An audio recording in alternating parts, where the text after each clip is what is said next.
Learning recursion. Let me explain recursion. Basically, recursion is when you have a function and inside that function you call the function, that same function with little different parameters, so you can break down a big problem into small chunks of stuff. So like any goals, you break a big goal, you break it into little steps, and then eventually you make the whole thing. Recursion is the same thing, and we're going to learn how to do that and how to make sure that the function inside doesn't call itself whatever. There has to be a way to stop it. We're going to be learning all that. Let's get to it right now. First, step one. I need to be practicing my English too. In this project, you build a decimal and binary converter and learn about both number systems. Also, the link is on the description so you can follow along. You'll also learn about recursion by using it to perform the conversions. All of the HTML and CSS for this project has been provided for you. Great! When you're ready to get started, use the .getElementById method to get the input element with the ID number dash input and store it in a variable called number input. Use the same method to get the button element with the convert blah, blah, and store it in the variable convert button and the output element with the ID result and store it blah blah. Okay, let's do all of that right now. Const, and we're gonna put method to get the input element and store it in a variable name input, and we get in document, then we get element. Oh, I've been getting used to using Visual Code. It auto completes your stuff for you. My God. Okay. What now? We need another const, and we're gonna get what is it? Use the same method to get the button element. We're gonna go call it convert button. This is gonna be a little complicated by the fact that I'm using 3 different computers with 3 different keywords now. And it's a convert button. What are we getting? We're getting the ID is the element ID, and we're getting the convert btn. Oops. Eventually I'll get used to this rare combination, and we're gonna get the results. So yeah, I got a computer for work. Then I got this computer with a Japanese keyboard, and then I have my Mac that has a slightly different keyboard, so I get confused between all 3 of them. Result. Eventually I get used to it, maybe. I don't know. I'll just stay confused forever. This project will only convert positive numbers into binary. Okay, so we got those 3 already. Check. Perfect. Let's move along. Okay, step 2. Now you do some setup to check the value in the number input element whenever the users click the convert button. First, create an empty function. Okay, let's create an empty function called check user input. Oh, damn thing. I'm telling you. Okay, so check user input. An empty function. Oh, an empty function. Oh, okay. Well, got cut. And I'm pretty sure they're gonna use const. Const function. What am I doing wrong? Check user. Oh, equals. Hang in there.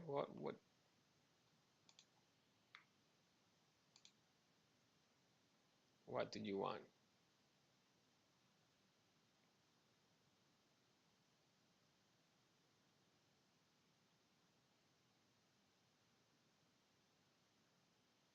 Oh,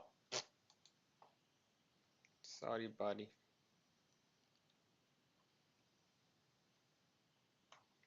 So, do you want it like this or do you want it? Yeah. Okay. Yeah, getting used to FreeCodeCamp's checks again instead of one. We might stop, but let's go along. Now you do some setup, blah, blah, blah, then function. Let's see. Step 3. A good way to test that everything is working is to log the value attribute of number input to the console. Okay. As a reminder, you can get access to the value attribute of Angolan by using dot. Okay, yeah. Within the check user input function, use console.log. Okay. Console. Oh my God, I'm so used to the autocomplete now. Freaking thing. To get the value of number input. Okay. Number input dot value. Okay.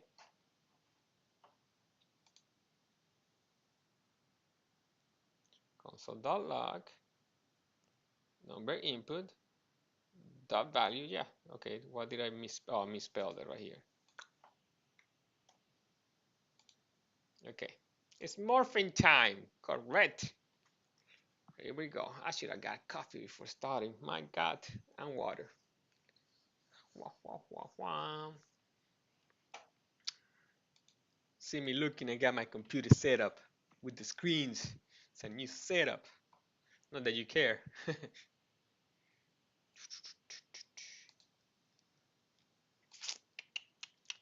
Now that your check input function is set up for testing, you can use a listener to call the function when the user clicks convert button. Okay, yeah. What's the name? Yeah, convert. So here, ptn dot add event listener. My God, how quickly do we get used to stuff? When user clicks, that's what they said. Yeah.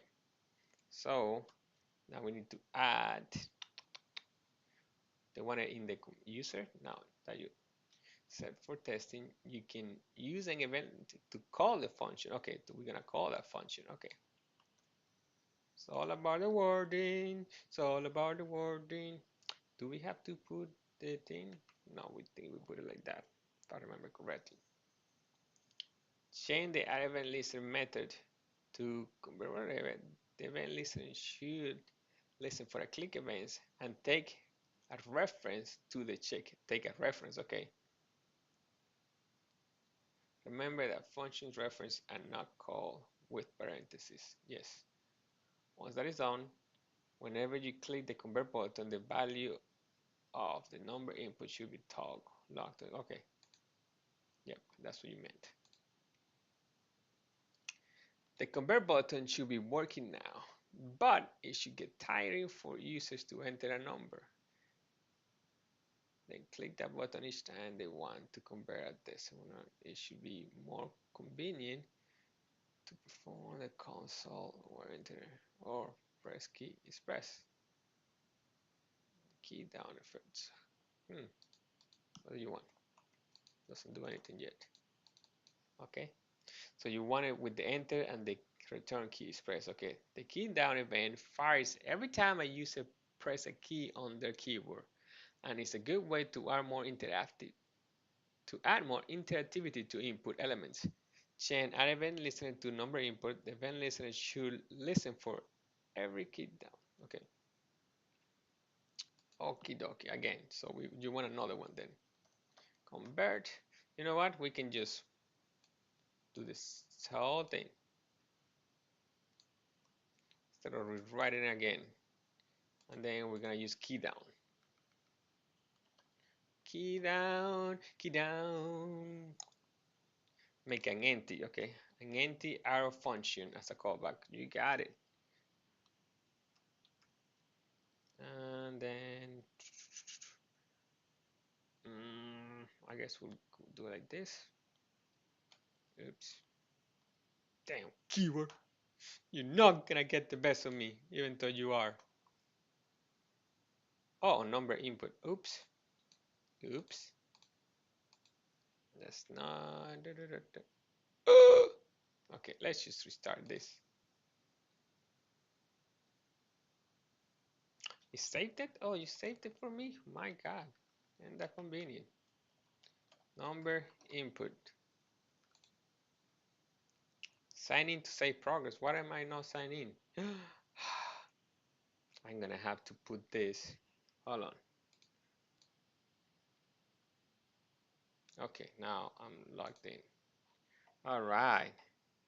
Good, good, good. Let's go to the next one. All right. Step 6. Whenever an event listener is triggered by an event object is created automatically.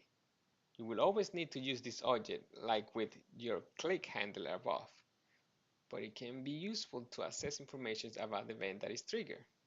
First, passing it as a parameter to your callback function. Remember that E is a common parameter name for the event object. Next, log E to the element. Okay.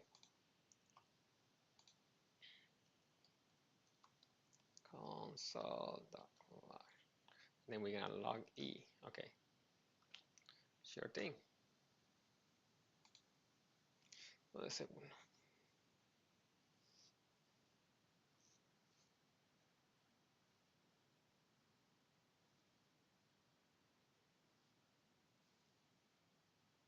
Okay.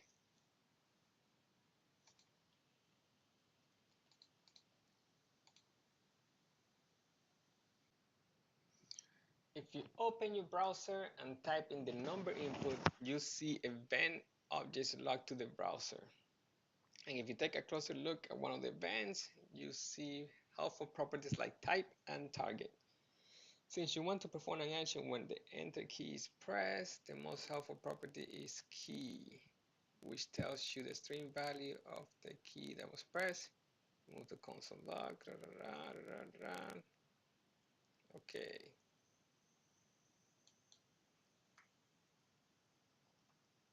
Oops. Enter if statement for now. Okay, just the if statement.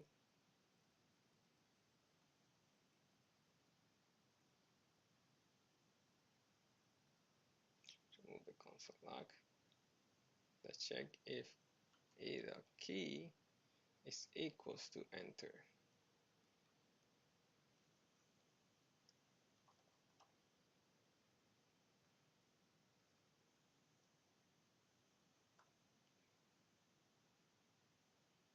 Since the enter and return key have similar functions, they both have the same string value.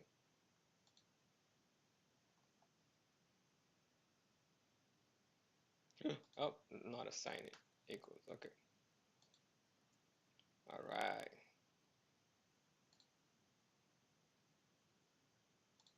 Step 8.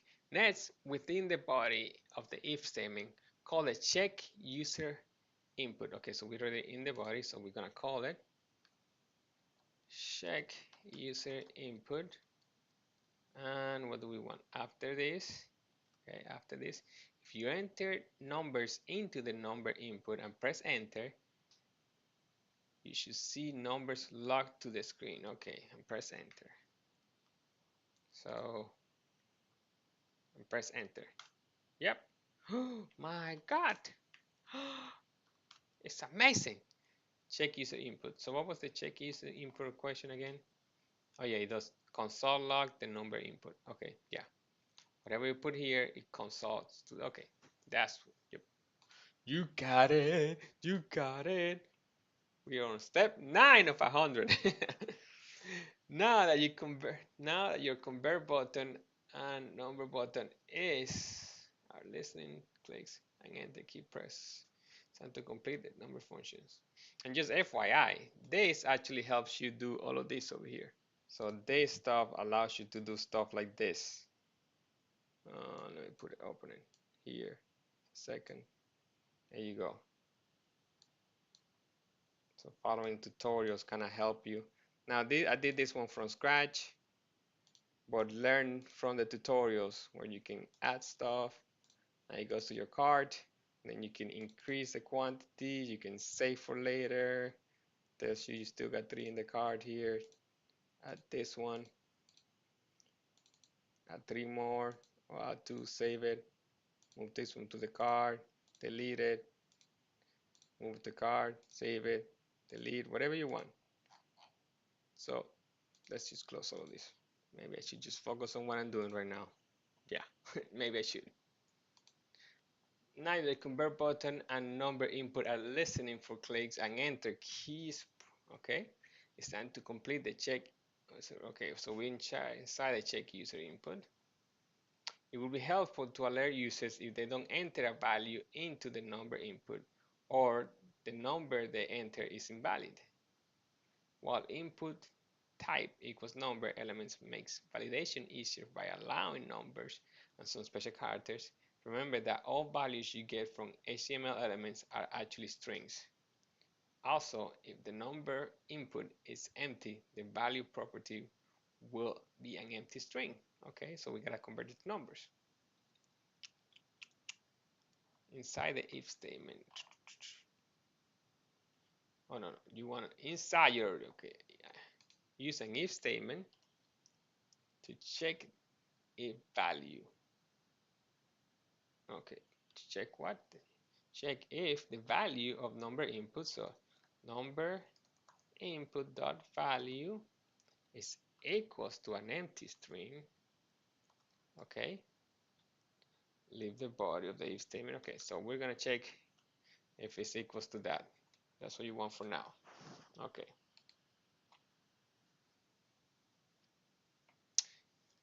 Okay, in an earlier project, you learned about truthy and falsy values, which are values that evaluate to true or false. In JavaScript, some common falsy values you'll see are null, undefined, the number 0, and empty strings. Rather than check if a value is equal to a falsy value, you can use the not operator to check if the value itself is falsy. For example, okay, constant number 0, console log, content equals to 0, or not a number, which is true or not. Okay. Rather than check if a value is equal to a false value, you can use logical operator to check if the value itself is false. Okay, but making it not. Okay, so we're saying one day the condition in your if statement to use if statement. So we're gonna put it. If it's not true, then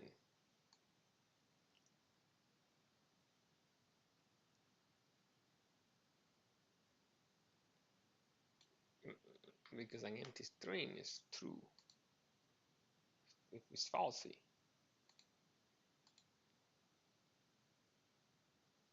Because the input type number element allows special characters like period, plus, and e. Users can input floats like 2.2, equations like 2 to the third power, or even just e, which you don't want to allow. Okay, a good way to check and normalize numbers in JavaScript is to use the built-in parse integer function, which converts a string into an integer or whole number. Parse int takes at least one argument, a string to be converted into an integer, and returns either not a number, which stands for, okay, for example, 2.2 returns 2, 2 to the to the power 3 returns 2, and e returns not a number. Okay, so it removes all exponentials and all that stuff. Add a logical OR operator after the first condition. Okay, you got it. Or statement, then pass the value number input into the parse of or parse integer, and then that, and this should be inside this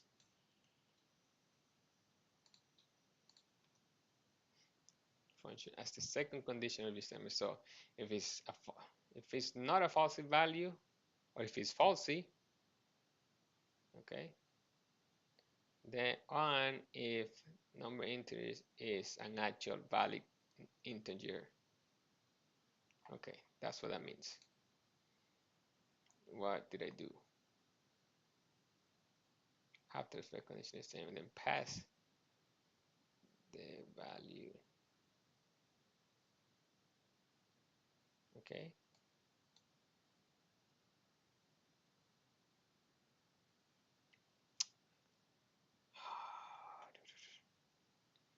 Do you want to separate? You're Is that what you want me to do? No. Yeah, because that wouldn't make sense. Why is it? You should add the logical OR operator after the first condition in your if statement. Yeah. After the first condition. Then pass the value of into. The value, you want me to pass the value? Oh, sorry. Yeah. That's what that is. Oops. Oops. Okay. You can see I'm doing this first time with you. Next, you need to check if the value returned by the pass into function is number or not. To do that, you can use the isNam function. This function takes in a string or number as an argument and returns true if it evaluates to another number. Okay, so isNam.test is true. IsNam, okay, okay, false. So if it's a number, it returns false. Would that update the second condition in your if statement to use the isNumber function to check if the value returned is not a number? Okay, so then we do this. Is num, then we run it through this over here. Pretty sure that's what they want to check if it's a number or not.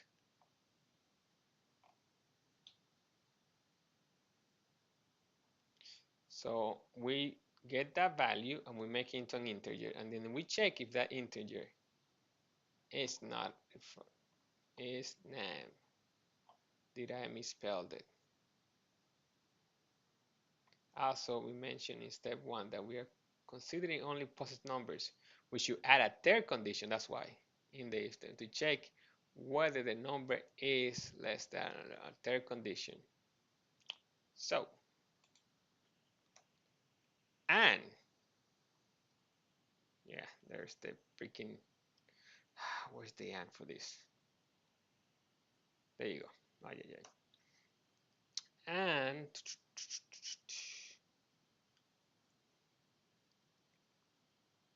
parse integer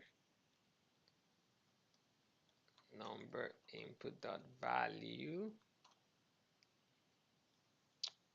is greater than 0, right?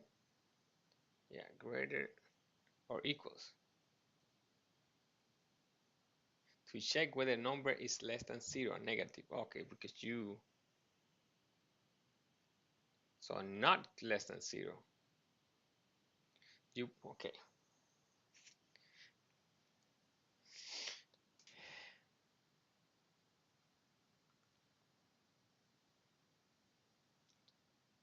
Awesome. We should add third condition if it's time to check whether the number is less than 0. Okay, you want me to check if it's less than 0, so then you don't want this.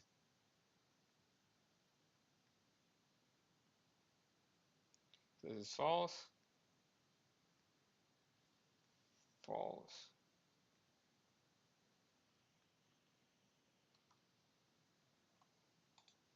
There you go. And it's not gonna run if it's less than 0.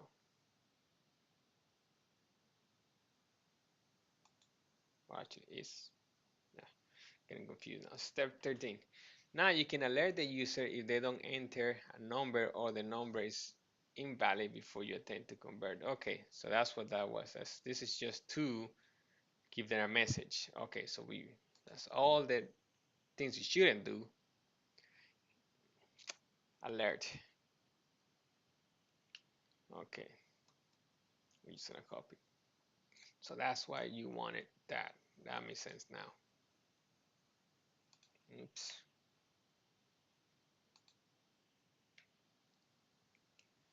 Note the alert is a method on the window object in the browser, so you can, yeah, I like the alert by itself, so leave me alone.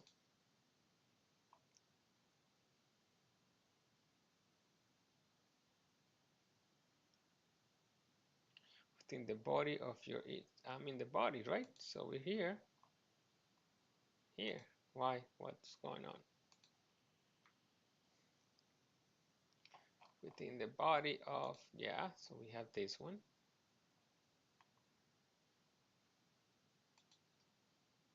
What's wrong with you, buddy? Yeah.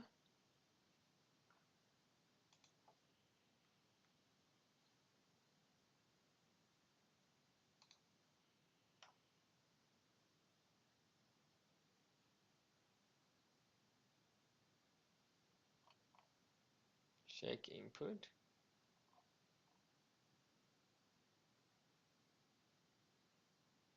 Yeah.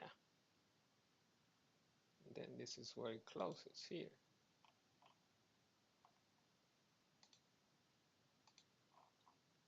Oh, I hate this doesn't have the oh no, doesn't have the visual code thing.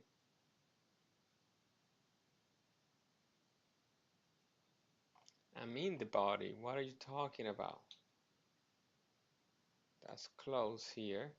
You get alert. Do you want window alert?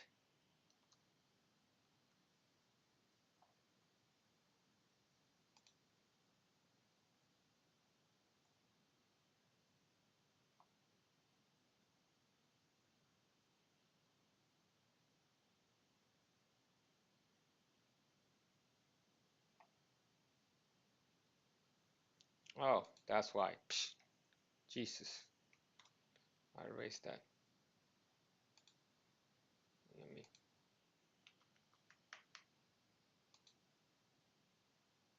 Now I'm so confused. Oh. Psh. Ay, ay, ay. You're killing me. You're killing me. You're killing me. That's why you use code editors, IDEs. Step 14. After alerting the user if the number input is empty or the value is not a number, you can use the return keyword to break out of this function early. This will prevent future code in this function from running. Okay, oh yeah, so you don't want the console log. Got you. Return after, okay. You don't want this running over here.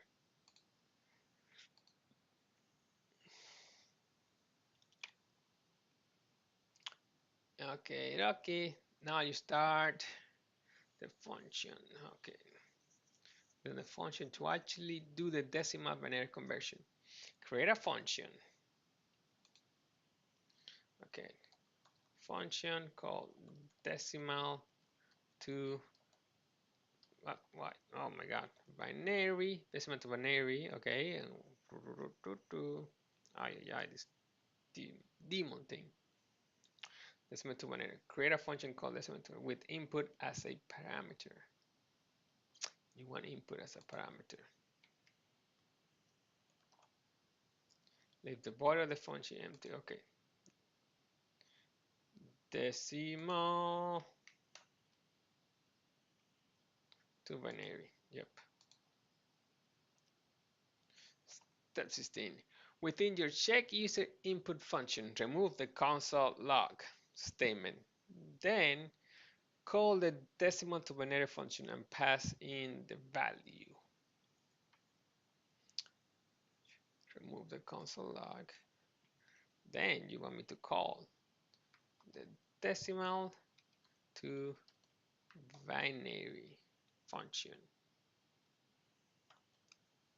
I'm passing the value of, okay, so you want to pass the value of number input dot value. Okay, same argument. Also make sure to use the parse. Okay, parse. I don't know why I don't read the whole thing, but hey, whatever. So that's what you want. Step 16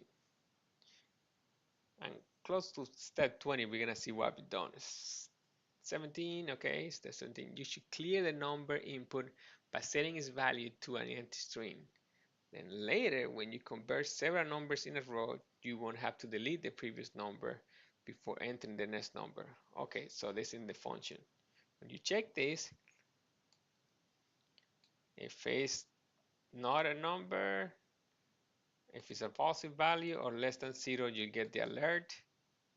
But if it's not, then it'll do the decimal to binary thing. And then you want it after that to set the value to an empty string. So after that, number input dot value to an empty string, so that way next time you put a number here, it will just start from empty string. It won't add up or whatever. See what we're doing. Step 18. Now that your function is set up, it's time to learn about binary numbers. Binary numbers are a base 2 number system, unlike the base 10 or decimal number system we use every day that uses 10 digits 0 to 9 to form numbers. The binary number system only has 2 digits, 0 and 1. Computer science, these binary digits are called bits and are the smallest units of data computers can process. For computers, 0 represents false or off, and 1 represents true or on. In your decimal to binary function, use the return keyword to return a string, okay, to return a string of binary number representation of true. So 1, okay. Now, binary numbers can be long sequences that start with 0, so they are often represented as strings. Okay, if you say so. Wait, what? Input. In your decimal to binary function, use the return keyword to return a string of the binary. Okay, so you want a string. That's what it meant. And that's what you will get. A string representation of the binary true. 19. In the base 2 number system, the rightmost digits represent the ones placed. The rightmost digit represents the ones place. Okay, the rightmost ones place. The next digit to the left represents the twos. Then the fourth place, then the eighth place, and so on. In this system, each digit's place value is 2 times greater than the digit to the right. Here are some numbers. I forgot all about this. Okay. 1. So the number to the rightmost represents the ones. Okay. The numbers to the left represent 2. So 2, and then this represents 1, 1. So it's mean 2. Okay. Then no ones, and then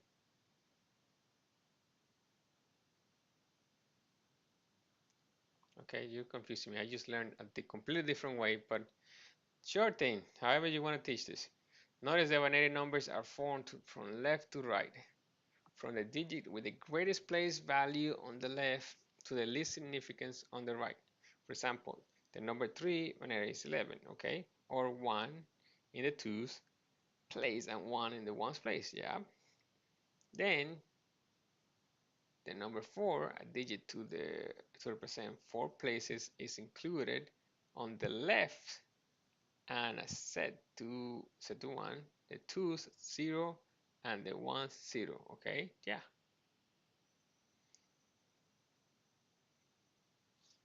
Okay, that's what you meant over here. 2's, then the 4's, and then the 8's. Okay, yeah, I get you. So we're doing all the 4's, and then we start representing the 8's. We know that's what you meant with that. Okay.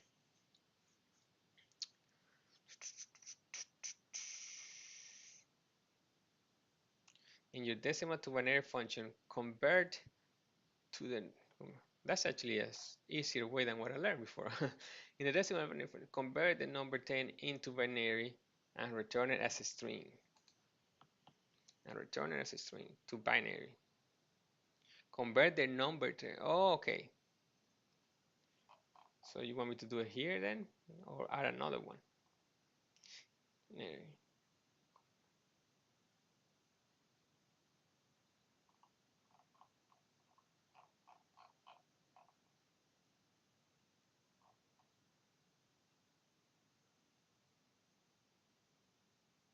Okay, so we're changing it. Okay.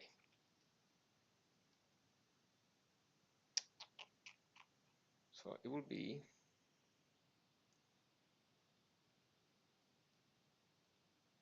0, 1, 0 right here.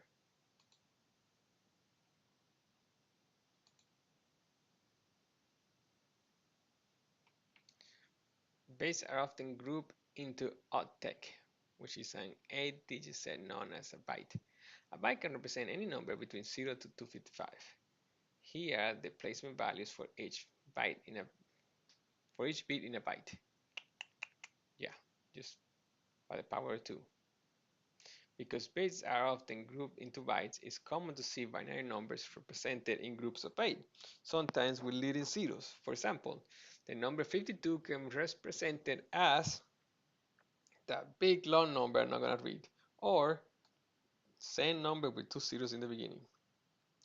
Here's the breakdown with the values placement. Okay, so then we got the 2 zeros to meet there, and then the 1 on the 32, 1 10, the 0, 1, and then you add all that and it gives you 52. Okay. In your decimal converter, convert the number 118 into binary leading with 0. So for that, we have 1 in the 64. So 1, 2, 3, 4, 5, 6, 7. So 4, 6, 7. So we got 1 in the 64, right? And then we're gonna add, I'm not doing math in my head, man. Screw that. Okay. 64 plus then 32 is 96. So we're gonna add 1 here. Then plus 16 is 1, 1, 1, 16. Okay. And we need 6 more. So that's 1, 1, 1. And then the number 8 stays there. Then the number 4. Wait, 1, 2, 3, 4, 5, 6, 7, 7. Yeah, 1, 2, 3. 0. And then the 2. And then the 1. Why am I missing something? 64, 32. And then we're just gonna 64, 32. Then 16, right? 64 plus 64 plus 32 plus 16, 112. So then 64, 16. Number 8 should be 0. 0, 1, 2, 1, 2, 3, 4, 5, 6, 7. 1, 2, 3, 4, 5, 6, 7. Oh, that's why. So this is 0 over here. And then this becomes 1. And then this number 3 becomes 0. Okay. Jesus.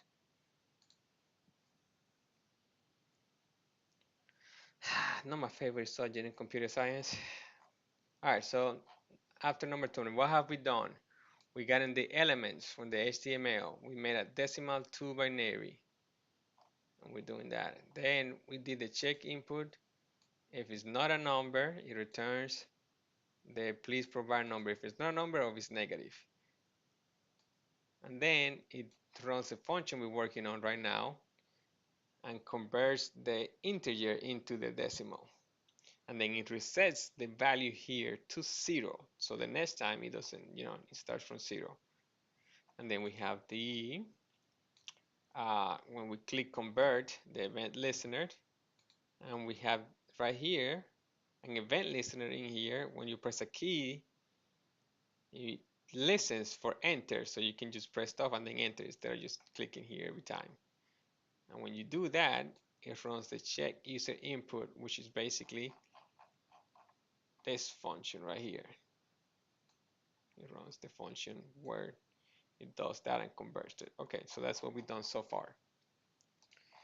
Now that you're familiar with binary numbers, it's time to finish building the function to do conversions for you.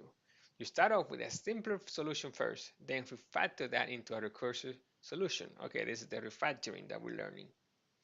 First, you need to create some arrays to store the inputs and results of the division you'll do in the following steps. This will make it easier to see how the decimal to binary conversion works. Okay, remove return statement from the whatever. Yep. Then declare variables input. Okay, declare. Okay, you want it with let inputs, quotient, and reminders, and assign it empty arrays. Okay, we're gonna do empty arrays. Let oh, she ends in oops, no freaking thing. These keywords are gonna unalive me. There you go. I'll get used to it. Actually, I get used to it, then I use another keyword. Okay, there you go. Set input equal to 0. Set input, okay. Equal to the number 0 for now. Okay, 0. We change this in the next step. Okay.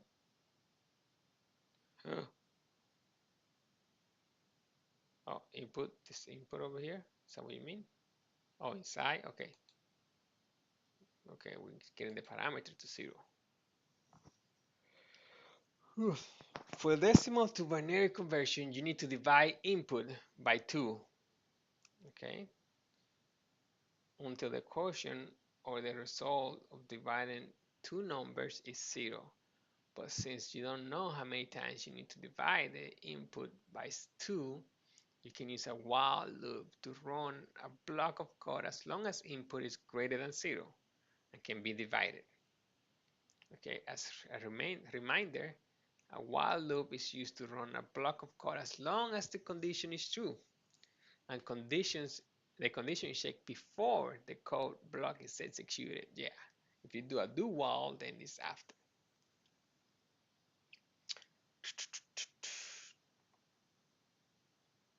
So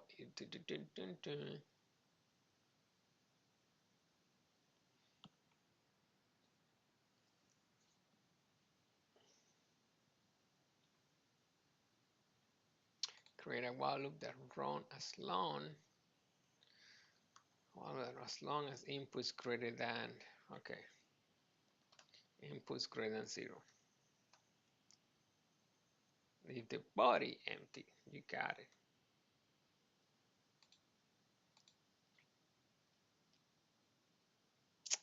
Okay, we're gonna do that. Dun, dun, dun, dun, dun, dun, dun. I should put some music on this.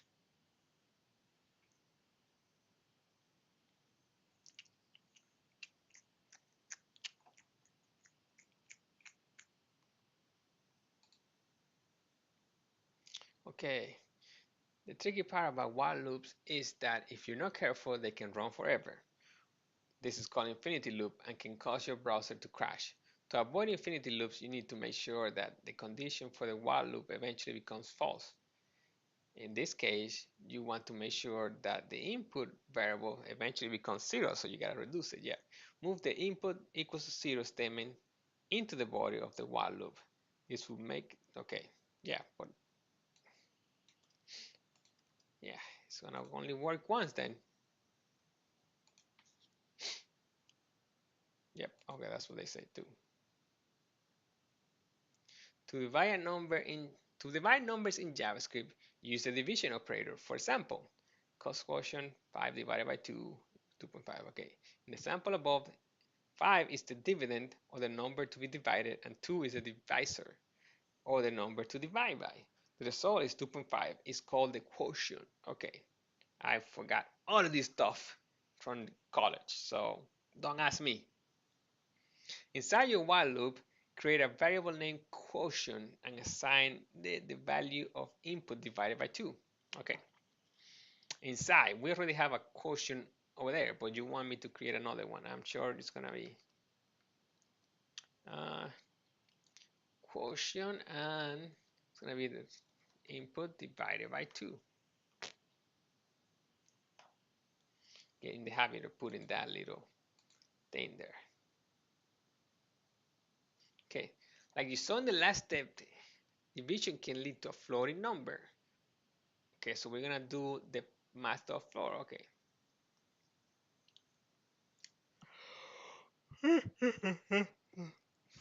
Excuse me. To run the quotient of input divided by 2 before we see the sign. Okay, so math.floor. I don't know, it's every time I'm recording this that I get like that, maybe a roadblock, mental block. I don't know what's going on, to be honest. 27. Now that you have an operation that will lower the value of input each time the loop runs, you don't have to worry about the loop running forever, okay? Update the last line of your while loop and assign quotient. Assign quotient to input. So, okay, whatever is left is going to be input. Yeah, you got it. And then it runs. Perfecto mundo. Next, you need to calculate the remainder of input divided by 2. You can do this using the remainder, which returns the remainder operator, which returns the remainder of the division of two numbers. For example, the remainder of 5 divided by 2 is 1. In other words, the dividend 5 can be divided by the divisor 2 multiple times, then you are left with a remainder of 1. Inside your while loop, create a variable named remainder and use the remainder operator to assign it to the remainder of the input divided by 2. Okay, let's. So you're gonna create a remainder, and we're gonna assign it. Use the remainder operator to assign input remainder operator. Assign the remainder of input divided by 2. Okay, so we want that number to be 0 at one point. So we're gonna check if it's 0, right? Probably in the next one. Inside your while loop, use the push method to append input to the inputs array. Okay, yeah, sure. Input dot push and then input. Sure. Sure thing. Oh, inputs. This is inputs. Oh, okay. That's how you avoid confusion. Use push to append the quotient variable to the quotients. You got it. So it was quotients dot push, and then we got quotient. Oh my God, my spelling is horrible. Quotient, and also append remainders to remainders dot push, and then we do a remainder. That should work. Yep. So then all of this gets filled little by little. Now it's a good time to check your work.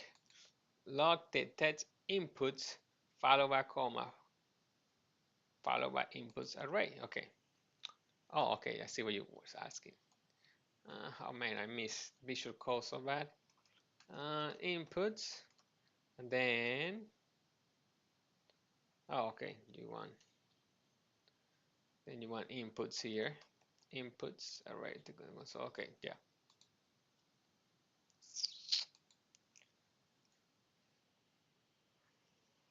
No, okay, same thing. So you want the same thing.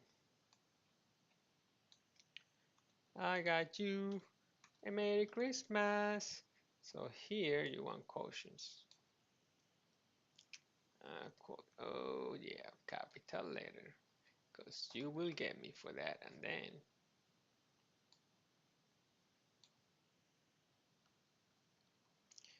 quotients, then remainders. There's no same thing here, but you're gonna get a capital, aren't you? Yeah, but she just avoided the last one. Burp. Now, if you enter the number seeds and click convert button, you see the following input. Okay, let's check that out. Yes, it is. Oh, excuse me. Quotient 330. So it will go 6 divided by 2 is 3. Then 3 divided by 2 is 1 with one remainder. Okay. Then 1 divided by 2, then that is done. You get 0 or 1. Okay. All right. Yeah. Notice that the remainders array is the binary representation of the number 6. Oh, that is.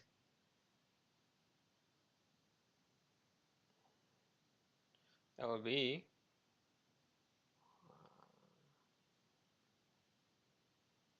wait, what?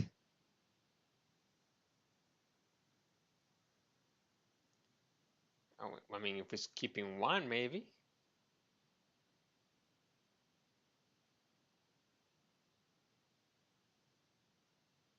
That's equals to 3. Yeah, that should be equal to 3. But there is. I'm confused. Yeah, I'm confused there. Use the reverse method. Oh, 4. Okay, yeah, if you do the reverse method. Okay, so 4, 2. Yeah, okay, now why? That's why I'm confused. Use the reverse method to reverse the order of the remainders and joined with an empty string as a separator to join the elements into a binary string. Okay, that, my God. What a, my God, I'm confused. That's why you should I need to start reading the whole thing. I'm never gonna learn. Never. Reverse, then, oops, then dot join with an empty string, right? Then set result of inner text equal to the binary number representation, and then you want me to set it. Okay. Result dot inner text equals to that. Result dot inner text equals to remainders. Okay, there you go.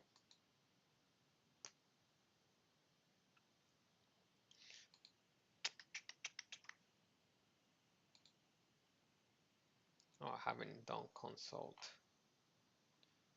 I should put it here. Let me see, console. Console dot log of all this.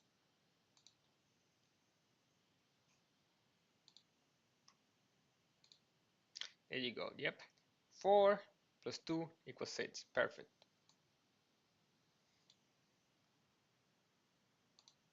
Console log is your best friend. Your decimal to binary function works well, but there is an issue because of the condition in your while loop. It only works for numbers greater than 0, okay? If you try to convert 0 to binary, nothing will get added to the page. To fix this, add an if statement to check if the input equals to 0. Decimal to binary. So you want me to add it here, okay. If input equals to 0, so this input right here, if it's equal to 0, you're gonna leave it empty for now, but I'm assuming you want something.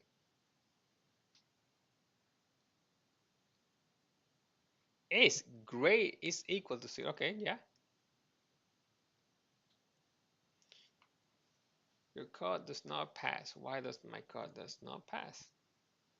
You should add an if statement that checks if input, oops,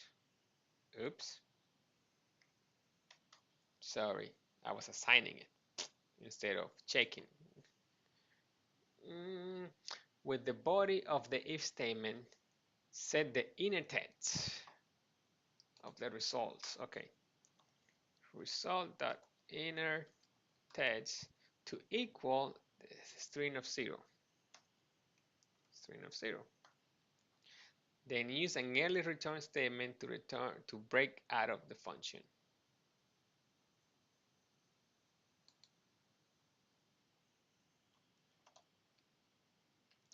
You can just return that. Okay, so you just want me to do it after. That works too.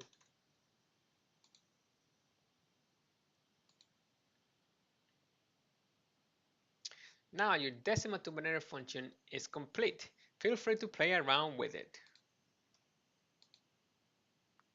Yeah. My God. Oh, it works like a charm. Works like a charm. That's actually a lot easier than I thought it was gonna be, but we still got a little more work. But there are some ways to improve it. There you go. For example, it is not necessary to keep track of the inputs and quotients.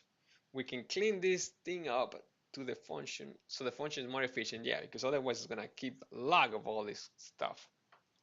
First, remove everything in the body of the decimal to binary function. Decimal to binary function. Do you want me to remove everything? Then use the let create a variable binary and assign it to an empty string. You want me to remove? Wait. Remove everything in the body of the decimal to binary function. Jesus Christ.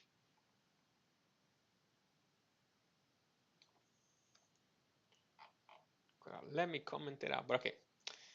Then use the let and create a variable binary and assign it an empty string. Sure thing. After all the hard work, you just made me erase everything. Since you want to display the result of the conversion, assign the binary variable to the inner text property of result at the end. Okay, so this is the result from here. We got here ID. Let me double check that. H1 label, enter a decimal number, input. Then you have the button. Then you have a function, output, result. Yep, the call stack. Okay, yep. That's what that is. Just wanted to double check.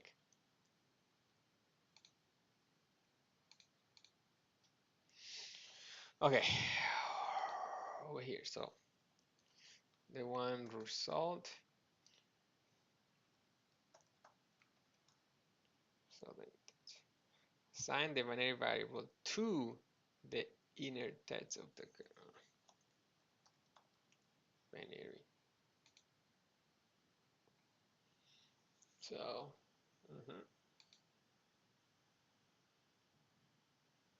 create a while loop that runs as long as inputs greater than 0. Okay, here we go. Same thing. We did not have to get rid of that, but okay.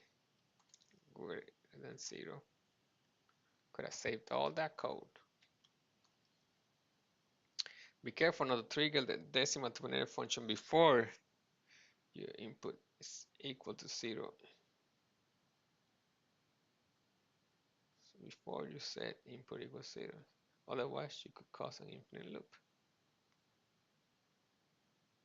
Be careful not to trigger before you set input 0. Okay. Wow. So you want me to set input 0, right? From the beginning. Is that what you're asking me? Yeah. So input equals to 0. Then, while input is greater than 0. Oh, no, wait.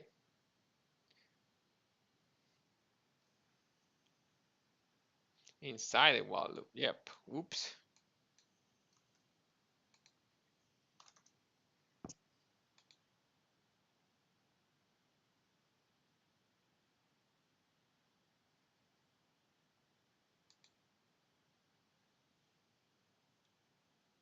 Recall that instant illusion on input is the quotient of the previous value of input divided by 2.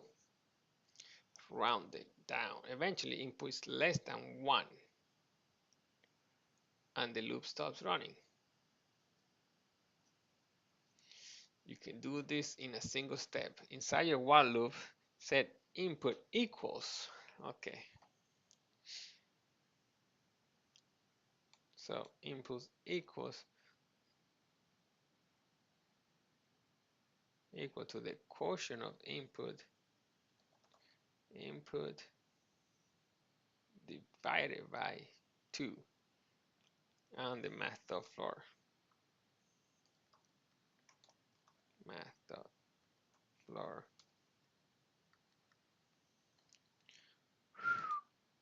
Okay, so you divide it by 2, math.floor, so it gives me the quotient.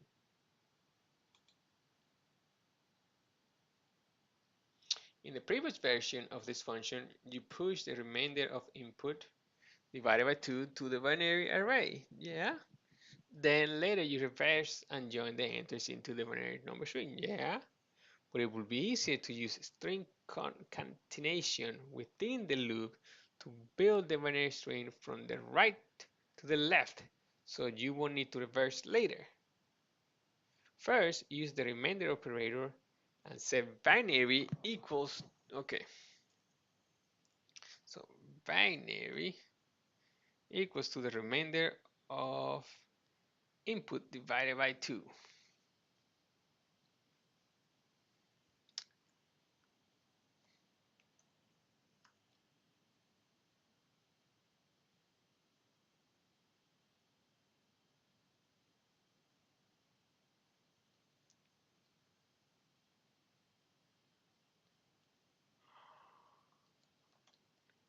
I'm not sure what they're asking. Input divided by 2, right? We have, okay, we have input divided by 2 here. So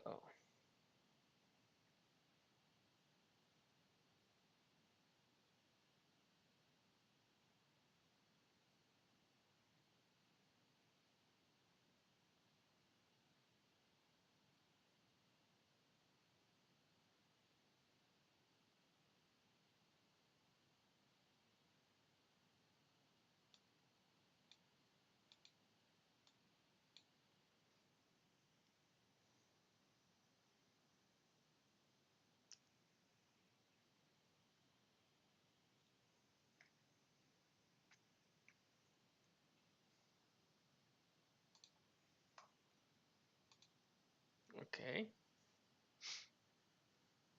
divided by 2, that will give me the remainder of that. Okay.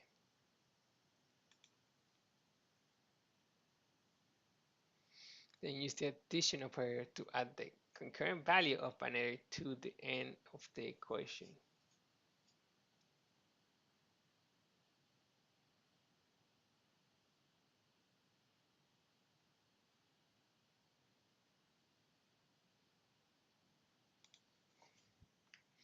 Then use the addition operator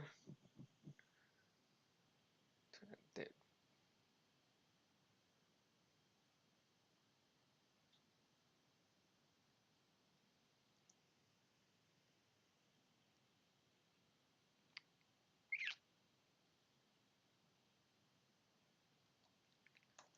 binary.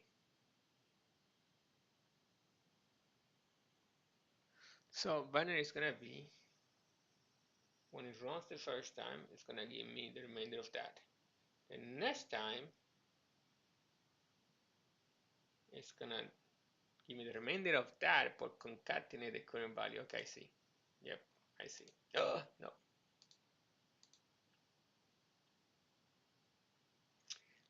42. To clean things up, wrap input remainder of 2 in parentheses. Yeah, so you do that first. Yep. Oops. You do that first. Okay. This can sometimes change the operation, but in this case, just makes it easier to read. Yep. Finally, you need to handle cases where input is 0 rather than update the DOM and return early like you did. You can update the binary string and let the rest of the code in the function to run. Create an if statement. Let's check. Input is 0. Input is 0. Okie dokie input. If it is set binary, okay. Binary equals to the string 0. Okay. Oops. Okay. First, you need to handle the cases where input is 0. Rather than update the DOM and return early like you did before, you can update the binary and let the rest of the code function. Okay, yeah, so the binary will be 0, so it will be put here 0. Okay. Yep, yep, yep, yep. Oh yeah, why am I keep hitting that? We're about halfway through, and it's been how many? It's been an hour already. I don't like having videos longer than an hour. Halfway through. Halfway through.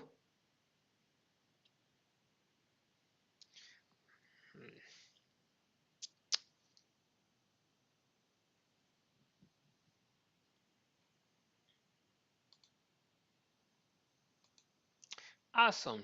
Now you have a more efficient way to convert decimal numbers into binary. After learning a bit about the call stack and recursion, you refactor the decimal to binary function. Use recursion instead of a while loop. Create a function named A that returns the following: freeCodeCamp plus B. Okay, now you have a more efficient way to convert decimal into natural numbers to binary. After learning a bit about the call stack and recursion, you'll refactor. So we're gonna refactor, meaning we're gonna change it, make it more efficient. Hopefully more efficient when you're refactoring, make it better. Okay, create a function that returns 8. So you want a function, yeah.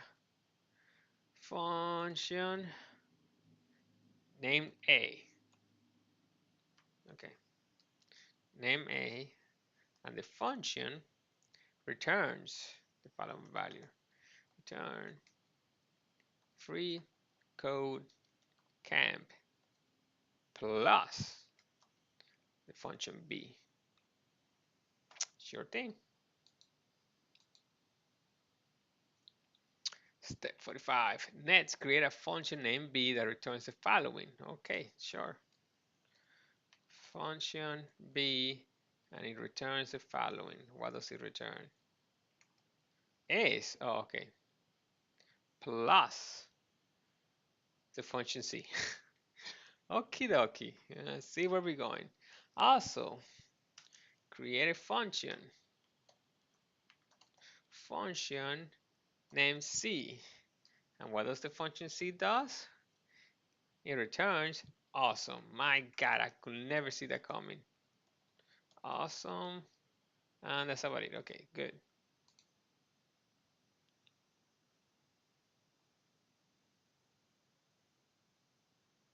Your B should return. Oh, return. Forgot. Oh, return. And then this should return. Return this. Okie dokie. Finally, call A within the console log. Okie dokie. And we're going to call A.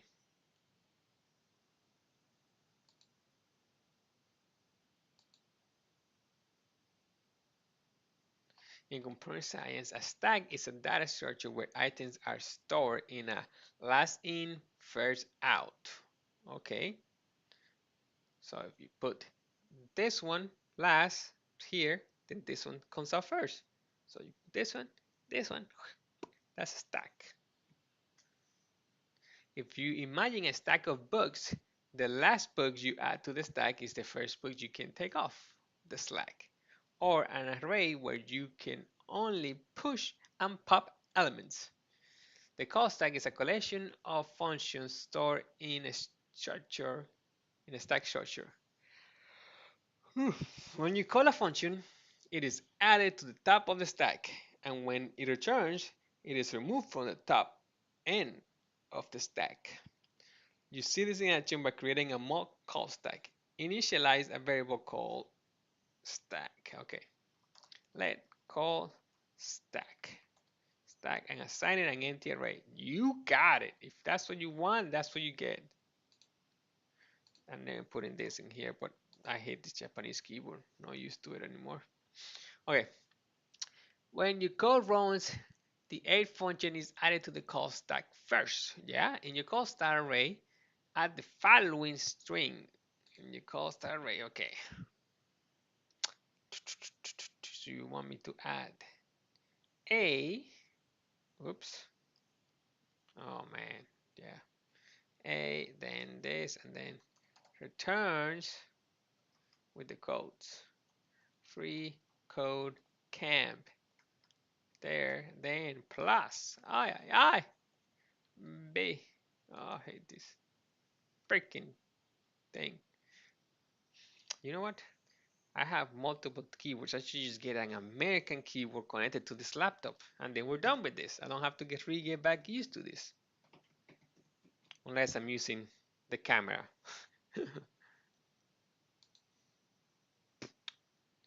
This represents the function call and the code that it will be executed.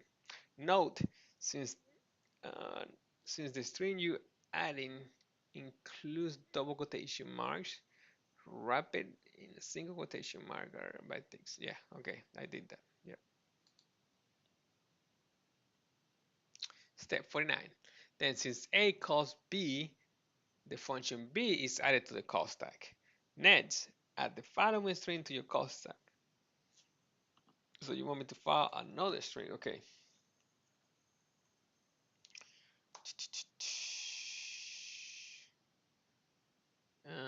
B, oops,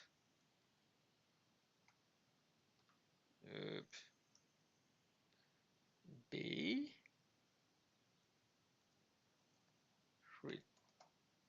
returns S plus C, and then quotation marks. Remember that the call stack is last in, first out data structure. So the last function is added to the top, similar to pushing an element into an array, okay?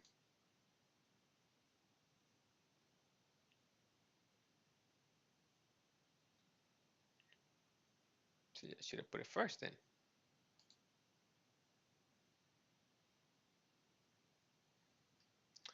Since B calls C to the function, add the following call stack to the blah, blah, blah. Okay, so that's what you wanted, okay.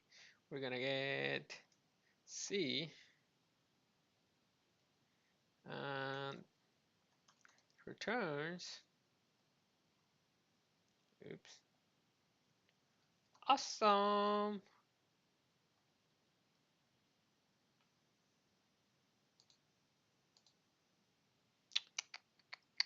Your call stack is complete. As you can see, A is at the bottom or beginning of the stack, which calls B in the middle of the stack, which calls C at the top end. Once they're all in place, they can begin to execute from the top to bottom. C executes, returns the string as soon is popped or removed from the call stack. Remove your C, okay. FreeCodeCamp, that's awesome.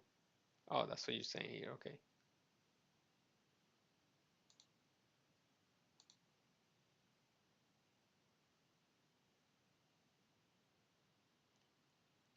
Then the function B evaluates to return or database, so it looks like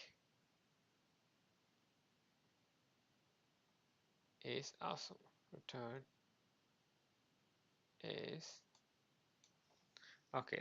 That's what you're doing. Awesome.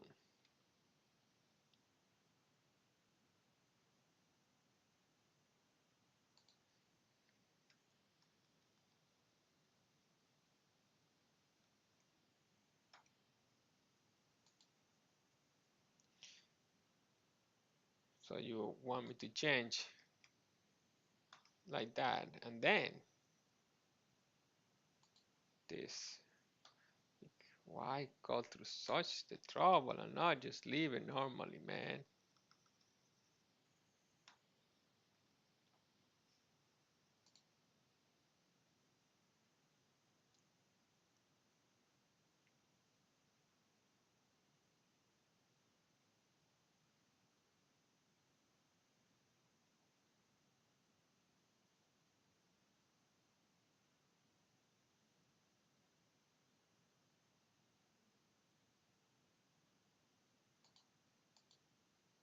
There you go.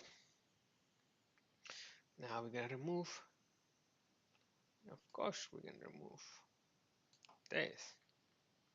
Not just that, but we obviously gotta change this and then put 1 here, because why would we not change this? And then add FreeCodeCamp plus is awesome. There we go.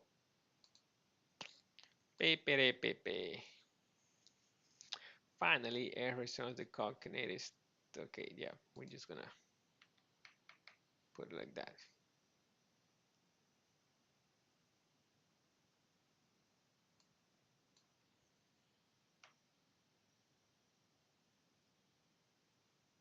Pop A off the top. Okay, you want me to pop A? Okay.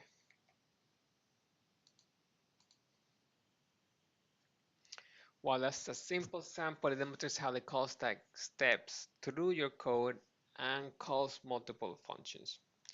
Now it's time to jump into Recursion and see how the call stack fits into the picture. Remove your call stack array, the ABC functions, and the console. Yep. Okay. You want me to remove? Okay, okay. 56. Now you create a function that will count down from a given number to 0 using recursion. Okay. Create a function named countdown. Okay. Function countdown with number as a parameter. Okay, okay. Number. Oops. Okay. Now, the first thing you need to do is log the current number. Console log, then we're gonna get the current number. Yep.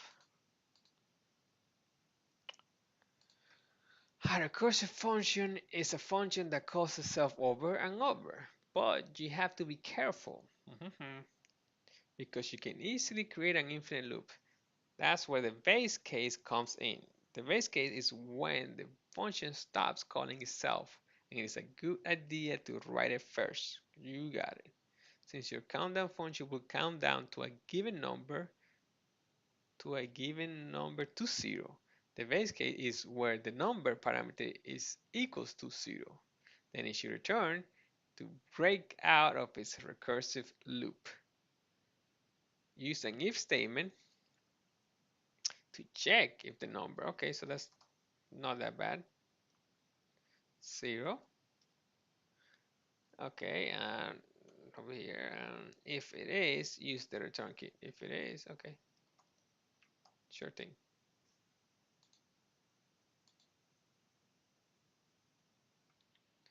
Alright, so that stops it. Recursion functions also have a recursive case, which is where the function calls itself. First, convert your if statement into an if-else statement. Okay, so else is what it gets called. Okie dokie. When writing the recursive case, you need to remember two things. What is the base case? What is the least amount of work you need to do to get closer to the best case? Since the base case is where number is equal to 0, you need to call countdown while also lowering the number by 1. Inside the else block, call countdown and pass it number -1. Okay, so countdown, and we're gonna pass it. Whoa, what did I do? No, number minus God. Oh my God, I am getting very convinced about getting the keyboard. -1 inside the else plus, gonna pass the number -1. Yep. So it will log the number, the current number. If it's equals to 0, it leaves. If not, it grabs a number, puts a -1, and it should log that number. Oh no, it log it the next time. It will log it again the next time, and then okay. It's time to test your function. Call the countdown with an argument of 3. Okay, we're gonna call it here. Countdown with an argument of 3. Okay. Okay, there you go. To really see the call stack in action, you just need to modify the function slightly. First, rename the countdown function to countdown up and up. Remember to update your function calls to countdown. Okay. Countdown and up, and then over here. Countdown and up. This is the lazy coder way because Visual Code actually makes it a lot easier. I'm in love with Visual Code now. In your base case, log reach base case to the console. Okay. In your base case, if number is okay, then okay. Console dot log. It's gonna say reach base case.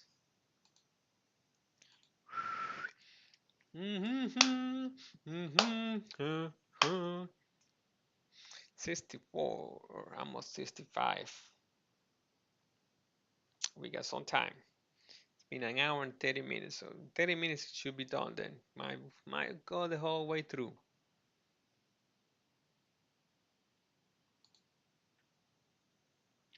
Then log number to the console after your recursive countdown function. Okay. So you want me to log it again?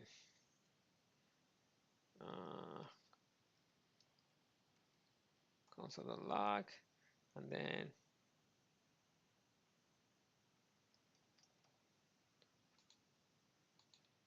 I'm gonna log it twice. Now you see a countdown from 3 to 0 followed by reach base 0 and a countdown from 1 to 3. This is because after the number loop is finished, the function will continue to execute the code after the recursive call. This is why you reach base case tune for the countdown. 0 there, return.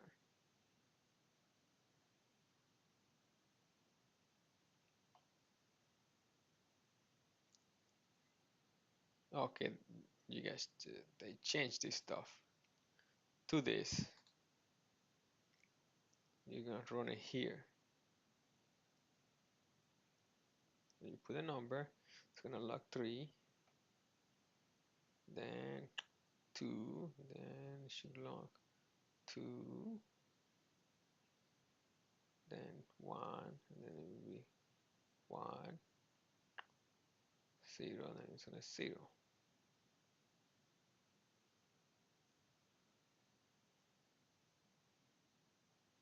First remove.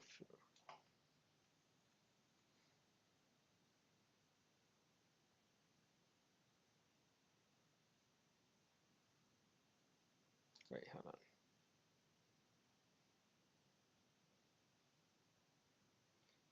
Reach, and then it goes 1, 2, 3.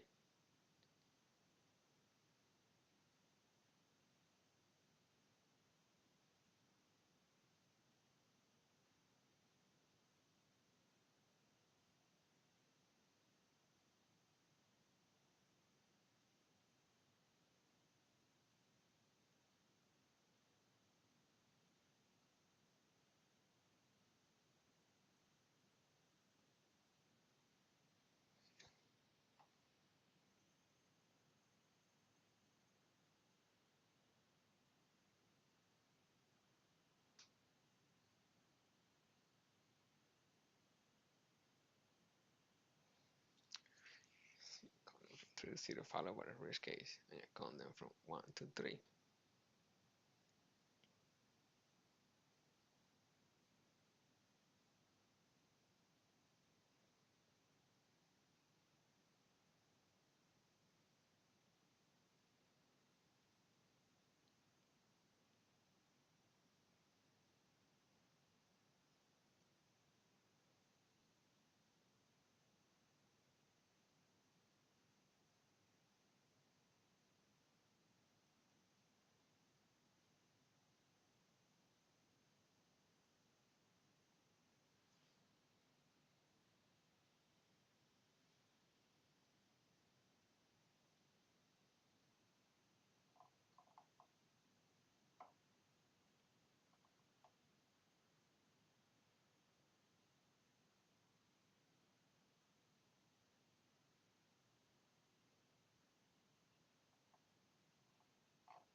I got confused in that part, but okay.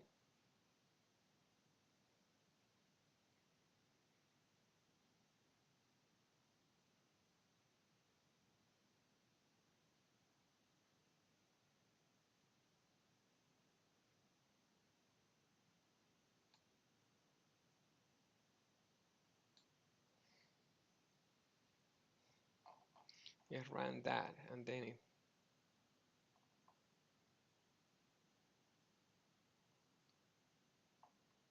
no, I couldn't run any of these because these are event listener.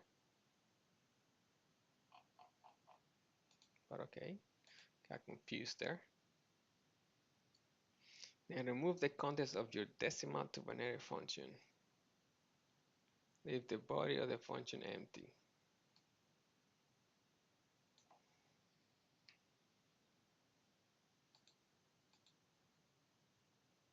As a reminder, it's often best to start with the best case to the base case when writing a recursive function that you know that you're working to. You know what you're working towards, and to prevent an infinite loop. Yep.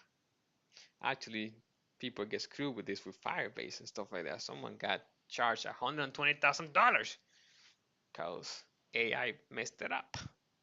Something similar. As a reminder, similar to your last implementation, you'll divide input by 2, repeated until input is 0. So you will check the number is 0. If input equals to 0, it would return. So we don't need a space return. It is return an empty string. So you want to return an empty string. Okay. That's my base case. For the recursive case, add an else statement.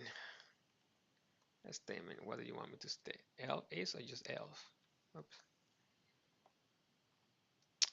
An else statement and return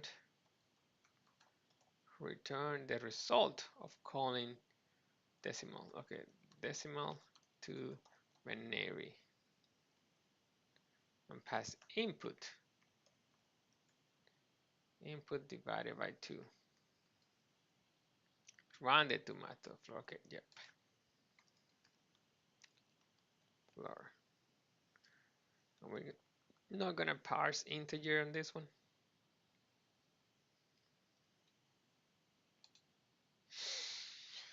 Okie dokie.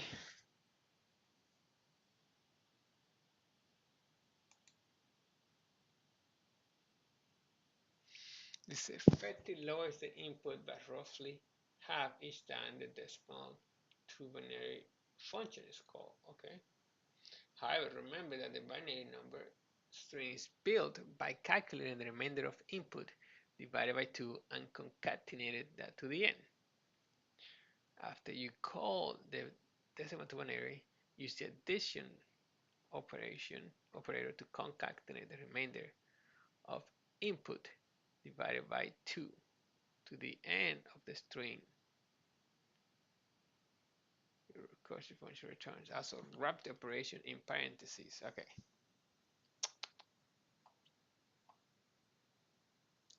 After you call your decimal to whatever, so after we call this,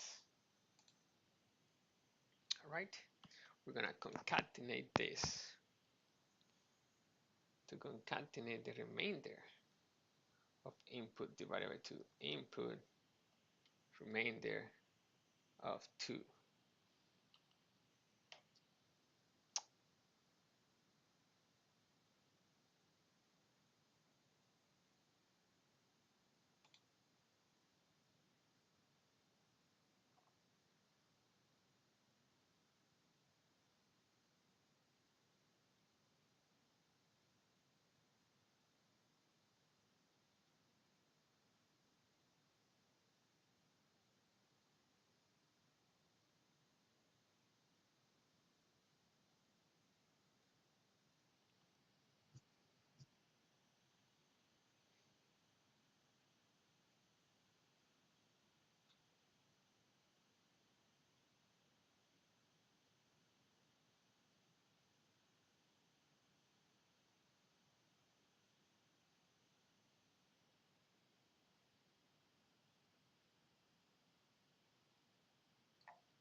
or you want me to do this too?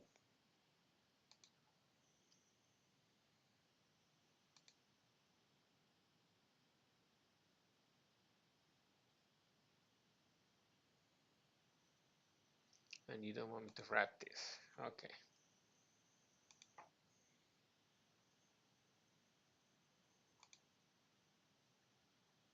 Okay.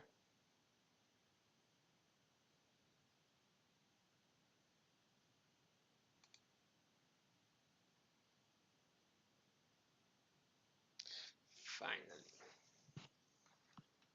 Okay. Finally, in your check user input function, set the text content property of result equal to the string returned by your, okay. You check input function, set the text content of the property result equal to the string returned by your decimal operator. Okay.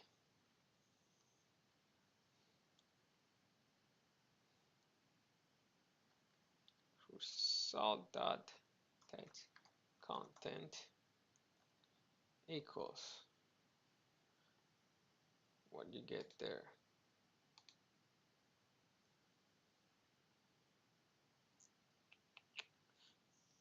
I think I'm gonna take a break for now and continue. I'm not just gonna put both videos together this time. It's been an hour and 37 minutes. That's a long time. I'm gonna take a break.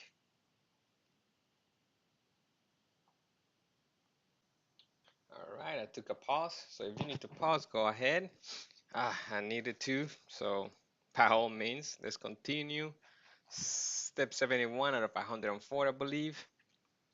And it is your converter should be working now. Feel free to try different numbers and think about what is happening each time decimal to binary is called. But if you test your converter with 0, you'll see nothing happens. This is because you return an empty string in your base case. When input is 0, we can fix this now. Under your base case, so that returns a string 0 when input is equal to 0. So input equals 0, then okay, take this all in one. Wow, what a waste of a step. This mostly works if you convert 0 into binary. 0 is displayed on the page, but when you convert other numbers greater than 0, your binary number starts with a leading 0, okay? For example, if you convert 1, the result is 0, 1. If you think about it, 0, 1 in base 10 converts to 0, and 1 in base 2, okay? In base 10 converts to 0. 0 and 1 in base 10 convert to 0. And in base 2, 0 and 1 in base 2, okay, respectively, okay. So you can add another base case to handle when input is 1. Add an else, okay, else if, so else if here. Else if, and then what do you want me to do? Oh, else if we need a condition. And else if the statement that checks input is equal to 1, okay, equals to 1. And what do you want to do with that? Return the string 1. Okay. Well, that is easier than I thought we were gonna make it, but okay.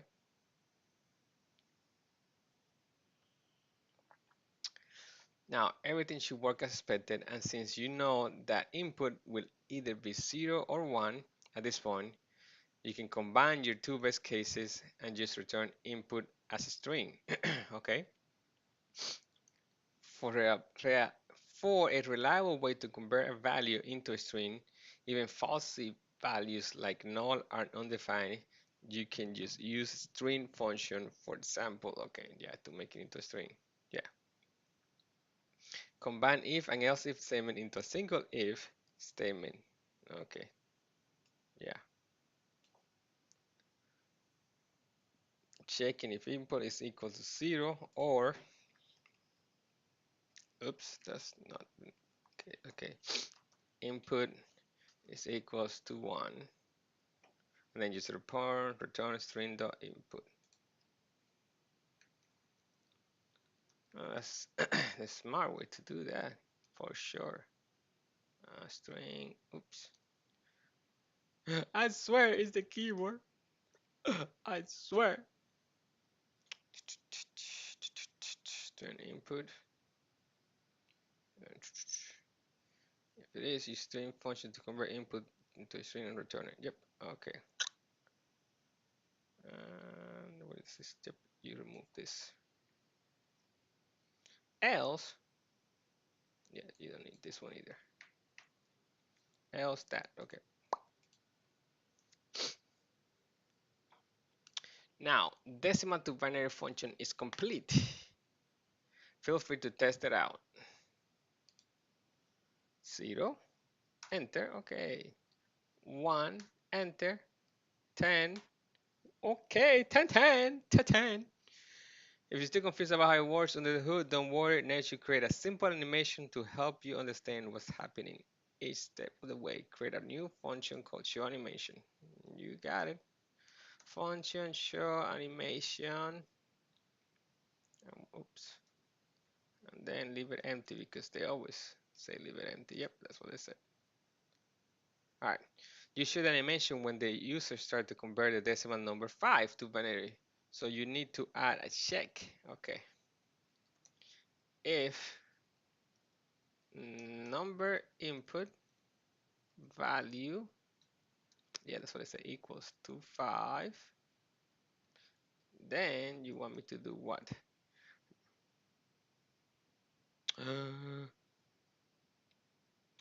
Oh, to where the string, yeah, because it's a string.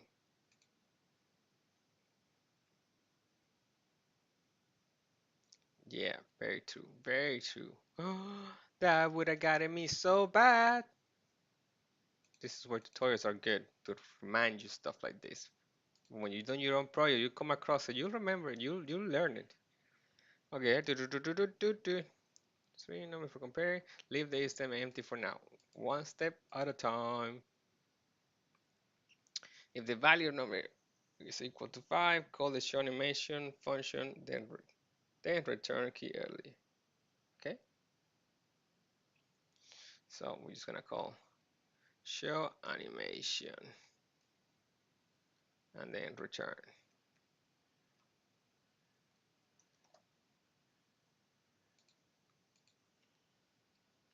Okay. Now your show animation function is set up, but if you look at your check user input function, you notice that it's calling parse integer to convert number input the value into a number several times. This is generally a poor practice. Like of course, even the fact that you change the places, create a new variable to store, enter, okay. You only have to convert the number once and can use it throughout the function. Create a new variable called input int and assign it to the number converted from number input the value. Okay, let me reread this. Okay, if you look at your check input function, you notice that it's calling parse integer to convert. Okay, yeah, to a number several times. Yes, this is general poor practice. Yes, it is. For reasons like performance concerns, or even just the fact that you have to change your logic in multiple places to update the parse. Okay. Create a new variable to store the converted numbers. Got it. Then you only have to convert the number once and you can use it throughout the function. Okay, that's smart. Enter, okay, create a new variable and assign it equals to number input dot value. And we're gonna do let because we need to, oops, let this one.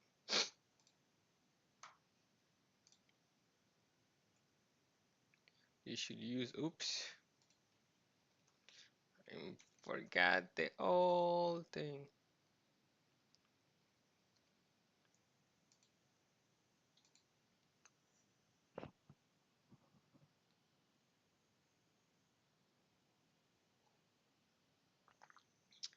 Okay, replace all instances of parse int numbered input of value with input int. Okay.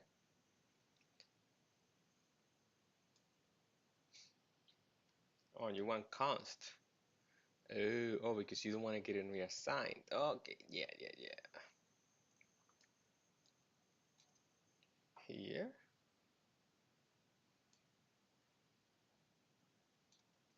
Here. Here. Here. Oh, I'm gonna do that in my own project. I think I have something like that. Wait, what? Yeah, that's what I did.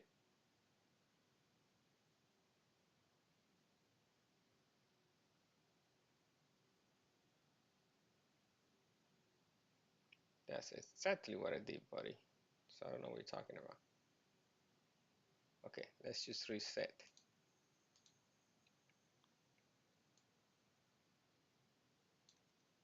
So isNam is equal to this. And then this is equal to this, right? So you don't want me to remove this here? Okay, you do. That's okay, it's there. And then this one, there you go. Yeah, okay. I don't know why it failed the first time, but okay. Now that your show animation function is set up, let's do some testing. Show animation, what does the show animation do? It does nothing yet. Add 3 console, okay, now we're gonna add it. Okay, now is where it does something. Console.log.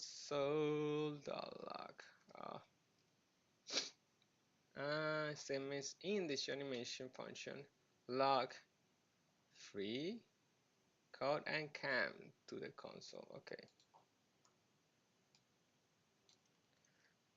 Yeah, I don't wanna repeat things that I don't have to. Free code camp. You should see the text in the console when you enter files in the number input and click convert. Okay, so I gotta click convert too. So what about if I press enter? Oh, enter works too.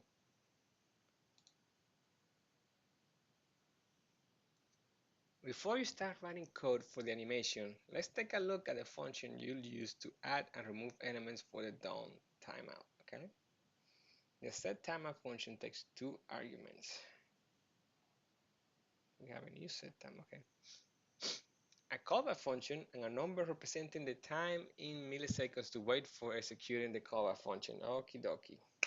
For example, if you wanted to log hello world to the console after 3 seconds, you would write console log, okay, in the thousands, okay. Use a set timeout function to add a second delay before the text code is logged to the console. Then see what happens after you enter 5 and click convert. Okay. Before code, okay. Okay, so this is just a built-in function. I'm sure I learned it, but never used it, so I forgot. I'm gonna make it an arrow function.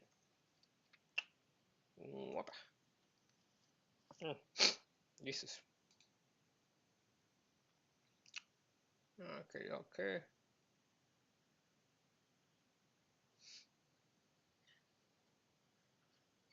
Inside timeout. Okay, so we're gonna make it an arrow function in here. Oh, that's not what I meant.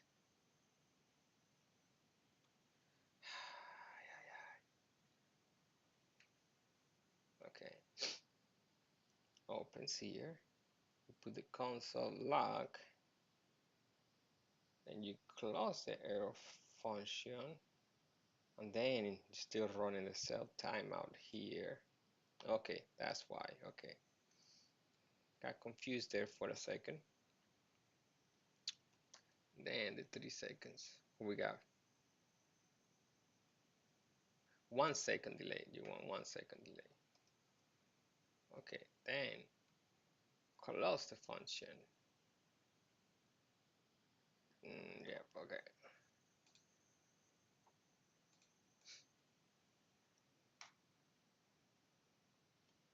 I see that. I see that.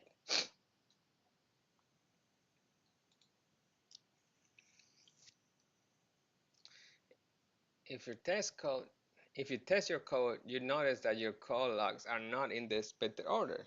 Instead of logging free, passing for a second before logging code, and finally logging camp, you see this free camp code. Yes, that is true.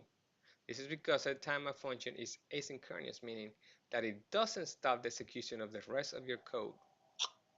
Oh my god. All the code in the show animation function runs line by line, but because the timeout is asynchronous, free and camp are locked to the console immediately, and then code is logged to the console after a 1 second delay. One way to fix this is to use multiple timeout functions. You set timeout to log free to the console after half a second or 500 milliseconds. Oh.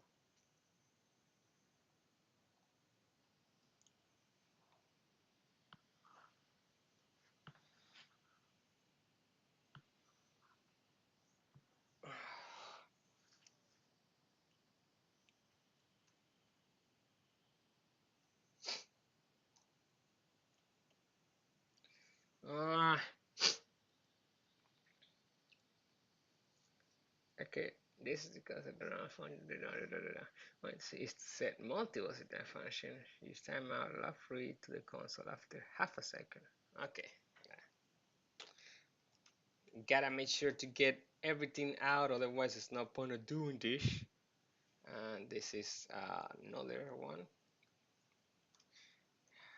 Don't just go through the motions on this. Then it closes because you got the inside. And after the inside function, you add, how was it? You just add the 500. Or it's a comma. Yeah, it's a comma. You do a comma 500 and then you close it. Yeah, there you go. Yep. While asynchronous or async code can be difficult to understand at first, it has many advantages. One of the most important is that it allows you to write non-blocking code. For example, imagine you're baking a cake and you put the cake in the oven and set a timer. You don't have to sit in front of the oven waiting the entire time. You can wash dishes, read a book, and do anything else while you wait for the timer to go. Async code works in a similar way. You can start async operations and other parts of your code will work when the operation is running. You learn more about async in the future projects, but the timer function is a good introduction. Okay, add a 15th millisecond delay before the camp. Okay.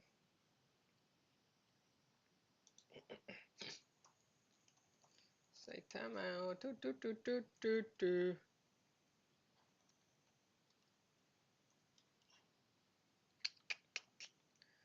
Param, param, param, pam.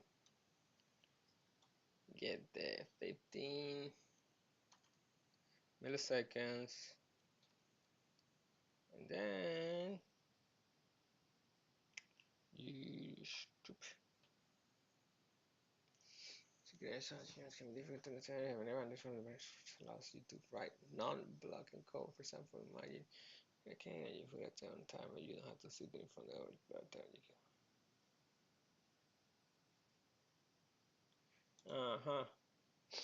Gotta get the feeling for it. That's a good explanation for that one, actually. Step 83. Now you're ready to start on the animation itself. You use an array of objects to store data for each frame of the animation. Okay. First, create animation data. Animation data and assign it an empty array. Okay. Always an empty array. Actually, not really.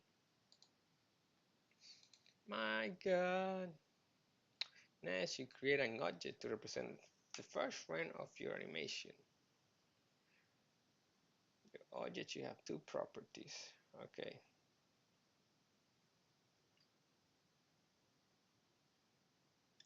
What is the object name?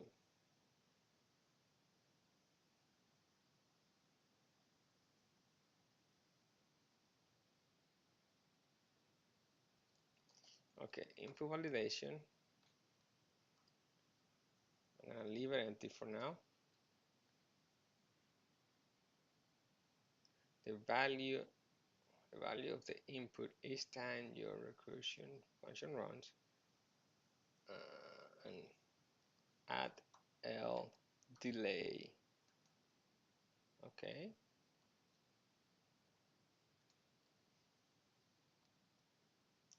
The delay, adding DOM elements to the page. Add an object to the animation data. Okay. Okay, set to 5. That's what it means. Okay. Set to 5. Set to 1000. Input value. Okay, that's what we're doing.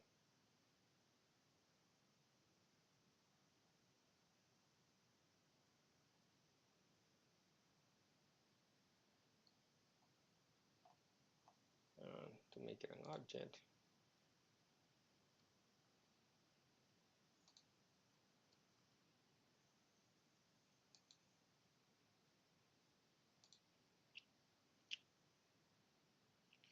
Okay, recall that the call tag is last in, first out data structure.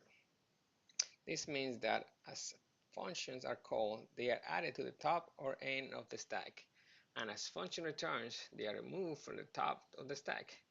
Treat your animation data array as a stack and add a new object to it.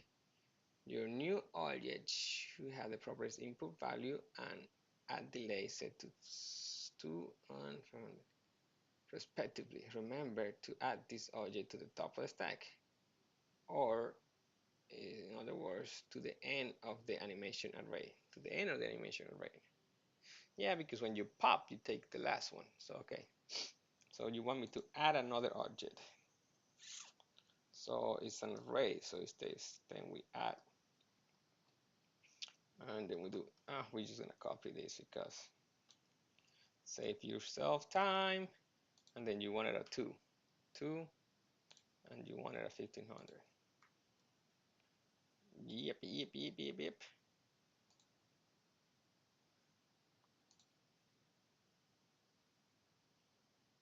Last in, first out, yeah, array pops from the end.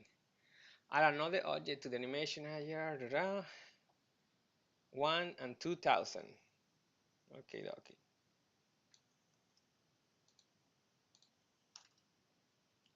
1 and 2000.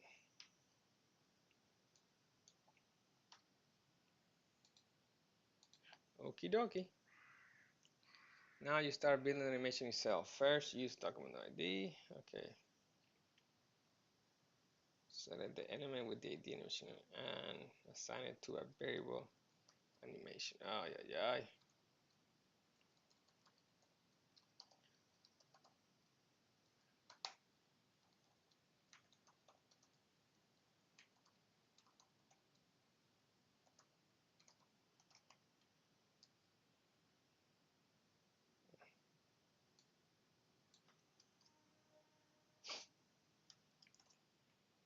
Oops, that's not what I meant.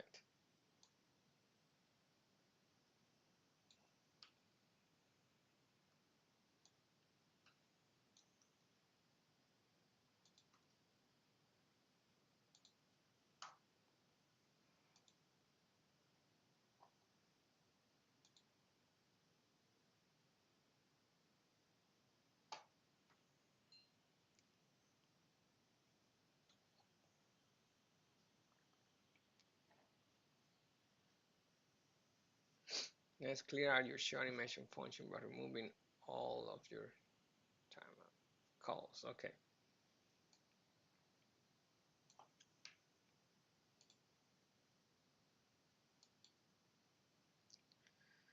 Now you start building the animation itself. Okay, first set the inner text of the proper result. Okay, so the inner text property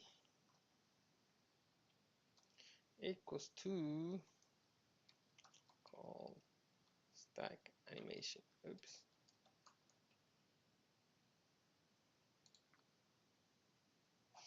So what are we doing here? Okay, this that, and it's gonna be 5 to different values have different objects, and the animation just makes this over here say that. Okay, so where are we going with this? I don't know, but we're almost done. That's some of my animes right there. Where's the camera? Right there. Yeah, right there. You can even see it no more. Man, it's really hard to point on the camera. My figurines, figurines. Let's use the for each method to do the animation. Okay.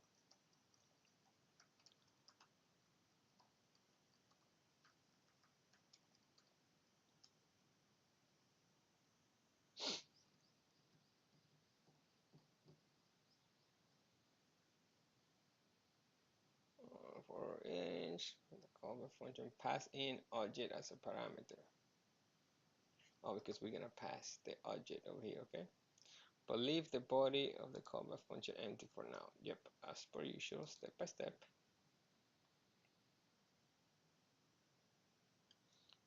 Animation data dot for each. Where did I mess up?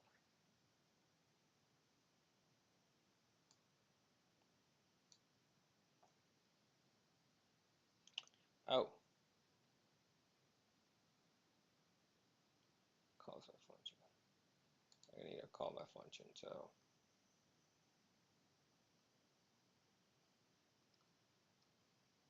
oops.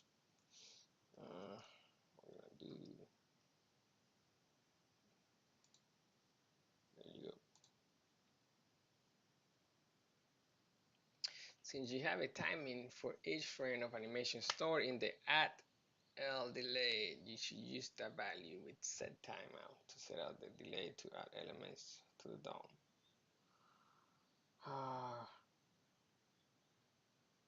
Okay, since you have the timing for each frame of animation stored in add L delay,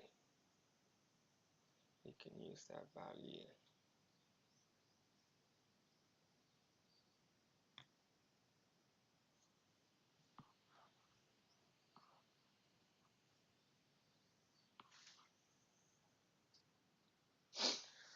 Okay, oh, yeah, gotta focus, okay. Since you have a timing for each frame animation stored in the add, okay, yeah, you can use that value with set timeout to set up the delay, okay. So we can use the object, okay, the object dot add L delay, that's what they want, right? Within the body of each whatever method function, add the set timeout function and pass in an empty callback function as the first argument, and okay, so you want to within the object set timeout,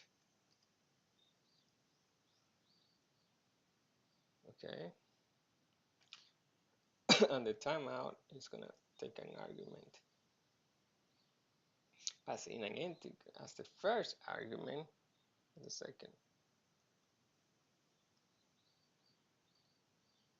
pass in an empty callback function. So this one, oh, okay, I know what you mean.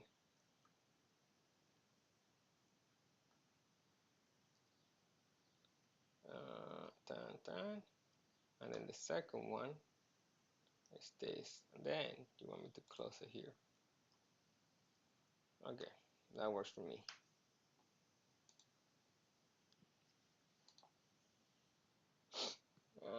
done. Then use the compound assignment operator plus equals to set the inner HTML animation, okay, of the animation container.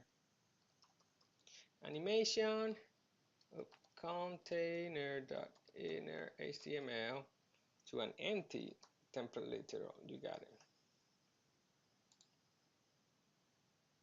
it. Oh, forgot plus minus. Okay, so we call that. No, that's just the show animation, and what it does, it makes the results. And for each object, it says the timeout, the entry literal, and it has the timeout of the whatever. So what is the thing? What's the empty literal? I guess that would be this, the empty one. So it's gonna do it in different thousand. Okay. Who am I to question this? Within the template literal, add a paragraph element with the ID attribute equal to an empty string.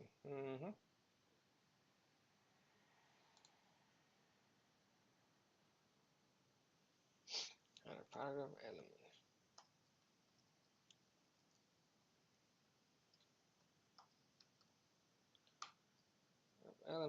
ID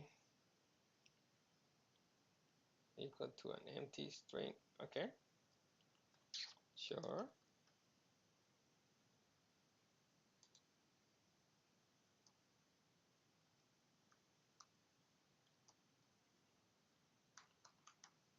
Let's see how you do this.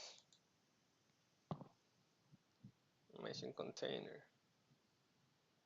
And the animation container is, where's the animation container?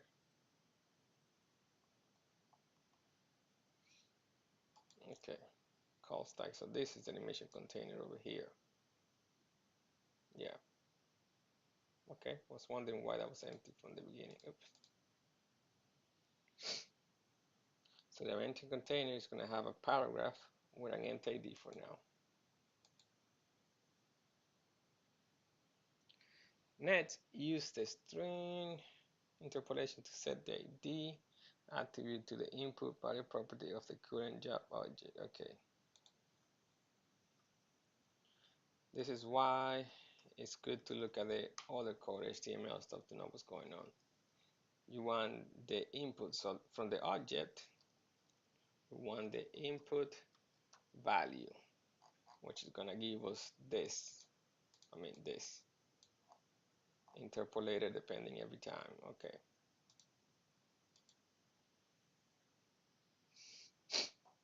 Add a class attribute to set the animation frame. Okay.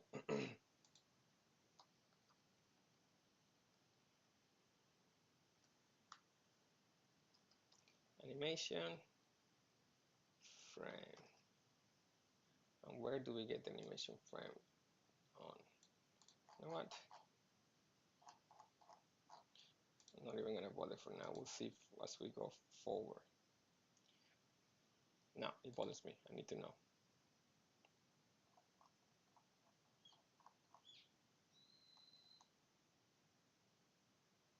Animation frame right here.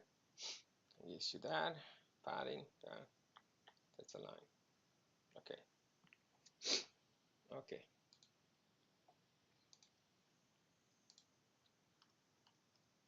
Finally, use string interpolation to set the text of the paragraph element to decimal binary chord value. Where chord value is the input value property of the current object. Okay.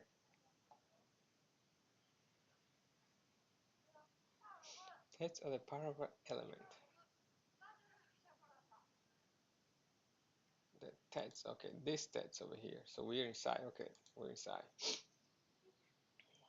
To decimal to binary. And then we're gonna interpolate. Okay, we're gonna interpolate, and then it's gonna be input value property of the current object So object dot input value. After this, test out your code by entering 5 into the string and clicking convert. Okay, 5. Call stack animation. My God. So it puts this, and then it calls decimal to binary 1, 2, 3. So because we have 1, oh yeah, and it popped it, popped.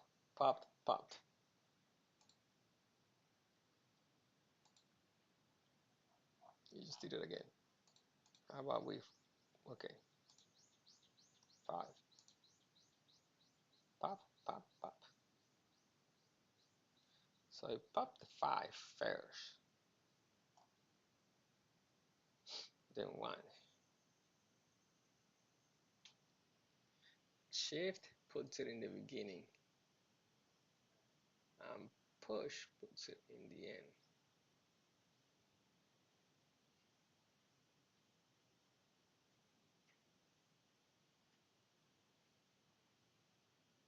Pop needs to take it from the thing, so pop will pop it from here. Oh, but we got different. Okay, this one is 2 delay, so it starts with this one. Yeah, it's the delay. Okay, yeah. So even though it pops from here, it started from here because of the delay. Okay, got it. And the animation already has the class from there, the call stack. And for each object, the time, the animation container is the input value, class animation frame, and it's gonna ID that, and then object input value 5. Okay, there we go.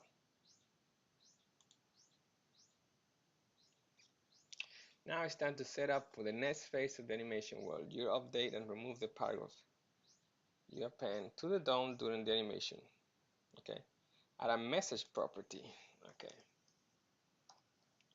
message property to the animation object top of the stack and set its value to an empty string. Okay, there we go. Set the value of the message property to the following string.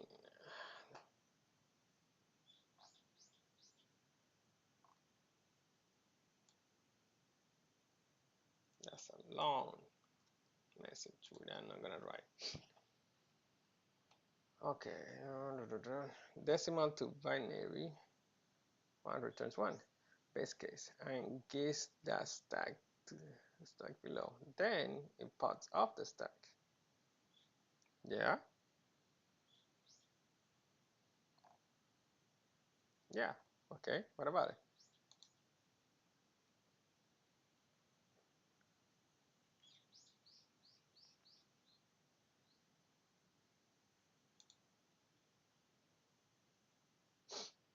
Next, add a function show message delay with a value of 5,000. Oh my God, oh, that's, see what you're doing.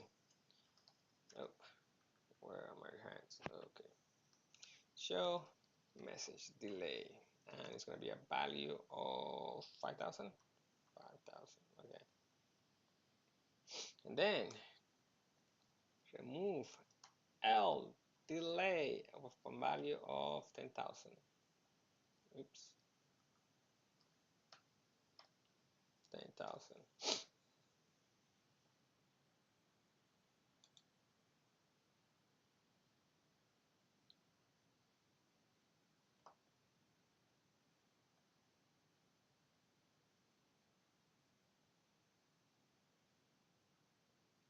Okay, so we're gonna alterate the JavaScript to those values.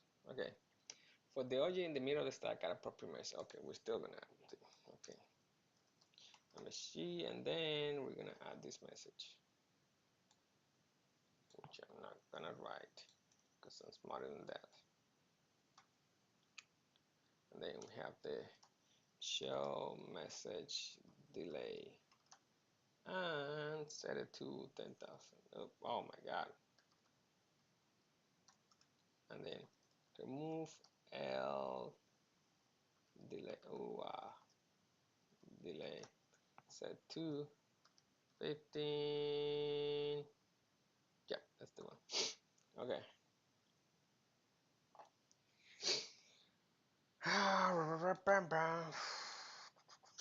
We're almost there. Almost there.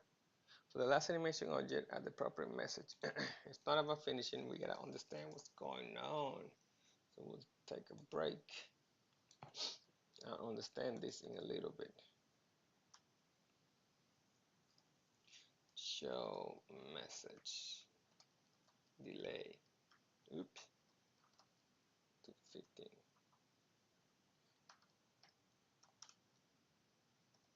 Remove L delay 2000. I always use the wrong keys because that's what it would be in the regular keyboard. Okay, 10,000. Yep. So we have these two new objects. We gotta add it to the logic. Okay. For the next phase of the animation, you'll update the paragraphs with the message text. Okay. Since you have delays for each step of the animation already, you can add your code to the same for each. Yep. Add another, another function. Pass in an empty cover function as the first argument and pass the short message. So inside the same for each, you're gonna add another time function. So that one's done. And we're gonna set time out. I should have just copied actually, to be honest. And what they want me to do? No, so I'm passing an empty callback function as a first argument and pass the show message delay property as a second. Okay, show message delay. Okay, of the current just a second argument. Okay, and this. Okay, forgot. Messed this up. Here. It's gonna go for this one. Right here. Okay. Then we do another. This one. Because this one does not have the empty. This actually has. And it's gonna show the message delay. But it's not gonna do anything. It needs to do something. Message delay. You just ask the time, which changes. Oh, it's okay. So now we have it backwards. This was gonna show up first. This message first. This message second, and this message. So it's gonna show up normally. My God. For the next phase of the animation, you'll update the paragraphs with the message for each. Add another one.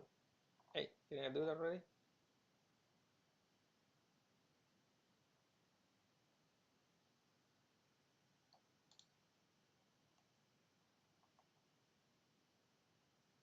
Yeah. So time out. Okay. For the next phase of the animation, you'll update the paragraphs. Oh, now I got it. Okay. Since you have the message delay for each step, add another set time function. Okay. Yeah.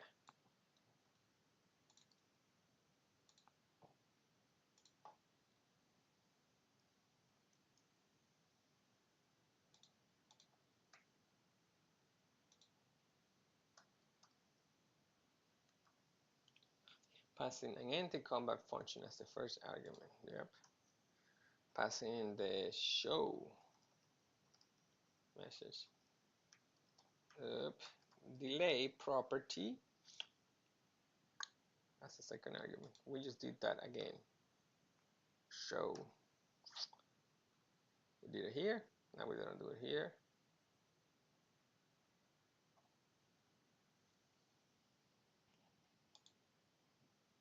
Wait, what? Two set time functions. Yeah. Okay. Yeah. I don't know why it went up there.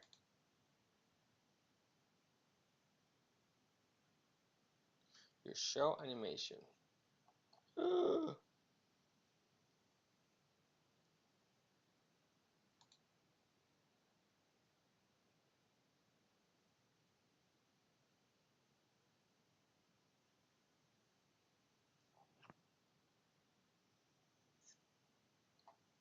One, yeah, set timeout. It's this one. And then we got set timeout. Show delay. Hold on, let me reset this stuff. Why did I get lost? Okay, yeah, so I messed up on this stuff. There you go. So I did put it right. Set timeout. Then we have the equals, and then we have an empty. Oops. And then we have show message delay.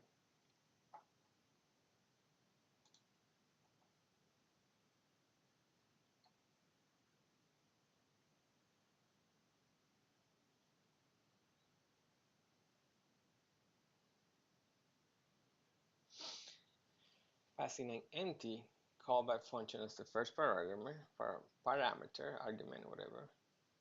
Passing the second show message delay property of the current object. Of the current object. Oops. That's where I messed up.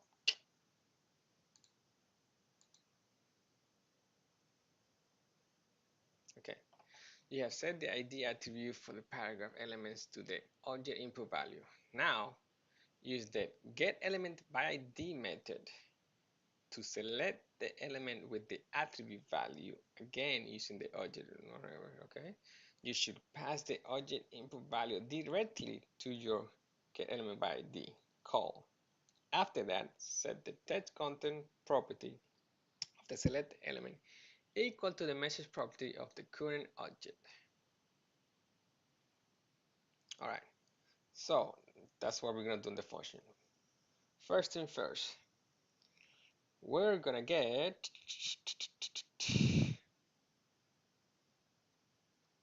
document dot get element by ID, and we're gonna pass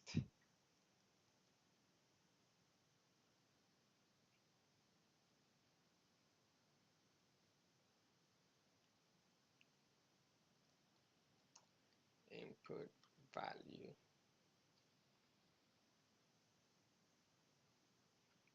We're gonna pass the input value because that's the ID, right? Let me see, where is the word? The ID is the input value, so we're gonna get that ID right here, right? Okay.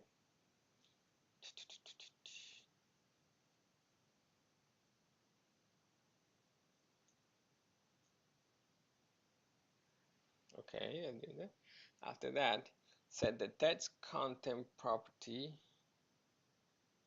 of the selected element. Which one is selected?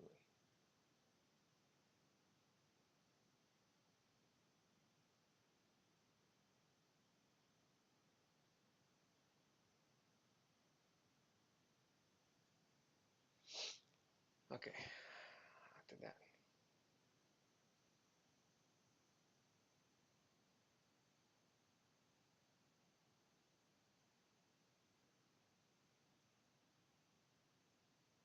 Okay, so we get the paragraph. With this, we get this paragraph right here, okay? So we have the paragraph.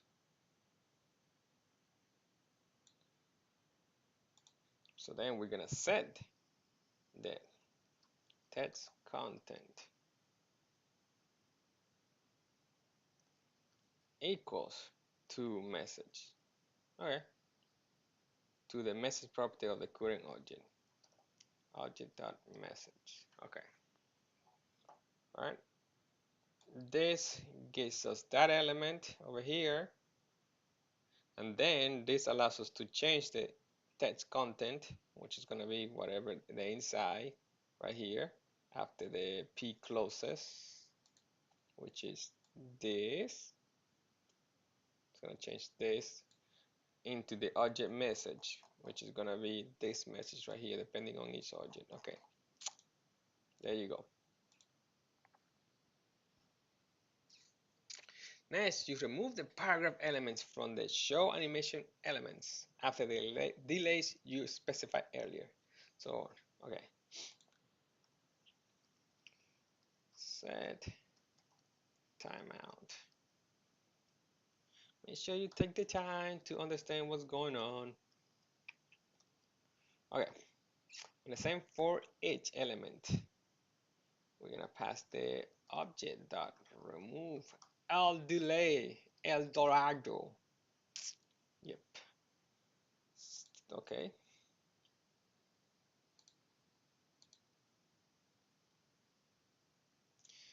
Okay, we're gonna do the same thing. Document dot get element by ID, and we're gonna get the object dot input value. So val, input val. That's gonna give us the element. And we're gonna use remove method on that element to remove it from the DOM. Okay, same thing here. So this one gives me the delay, how long it's gonna wait before it runs this one here. And this one gives me the paragraph element. And then this tells it to remove this crap from it after the time. Got you. Got you. Now your animation is complete. When you enter the number 5 in the input and click convert, the animation will add paragraphs to the DOM, update the text of each paragraph, then remove the paragraphs from the DOM. The last thing you need to do is add the results of converting the number 5 to the binary, into the binary to the page once the animation is complete. Okay. So okay, let's do it without it real quick.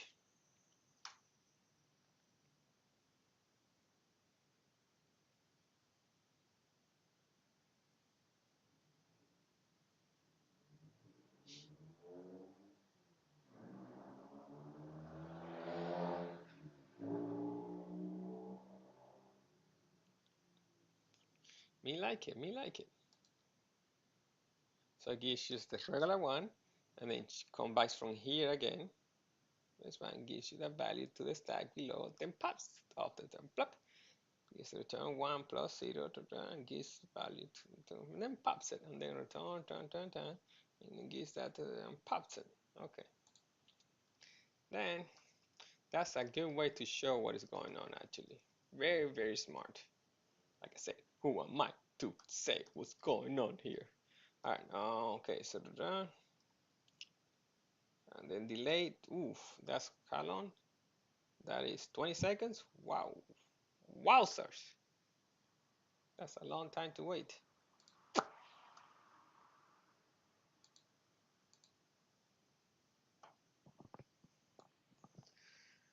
Finally, set the content of the result page. Okay, result dot text content to decimal to binary colon 5. Oops, colon 5. After this, they start your function, blah blah blah, connection, you finish, blah blah blah. Okay, let's do it now.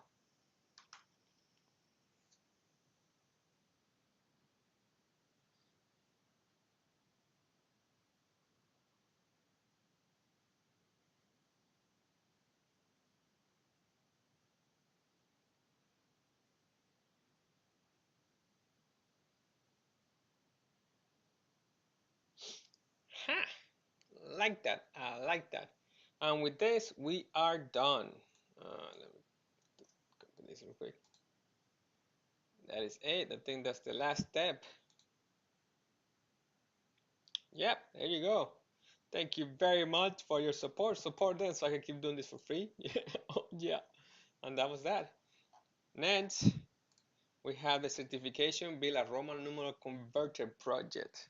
So that probably is going to be the next. And then we have some more stuff here before we are done with JavaScript, and then continue with the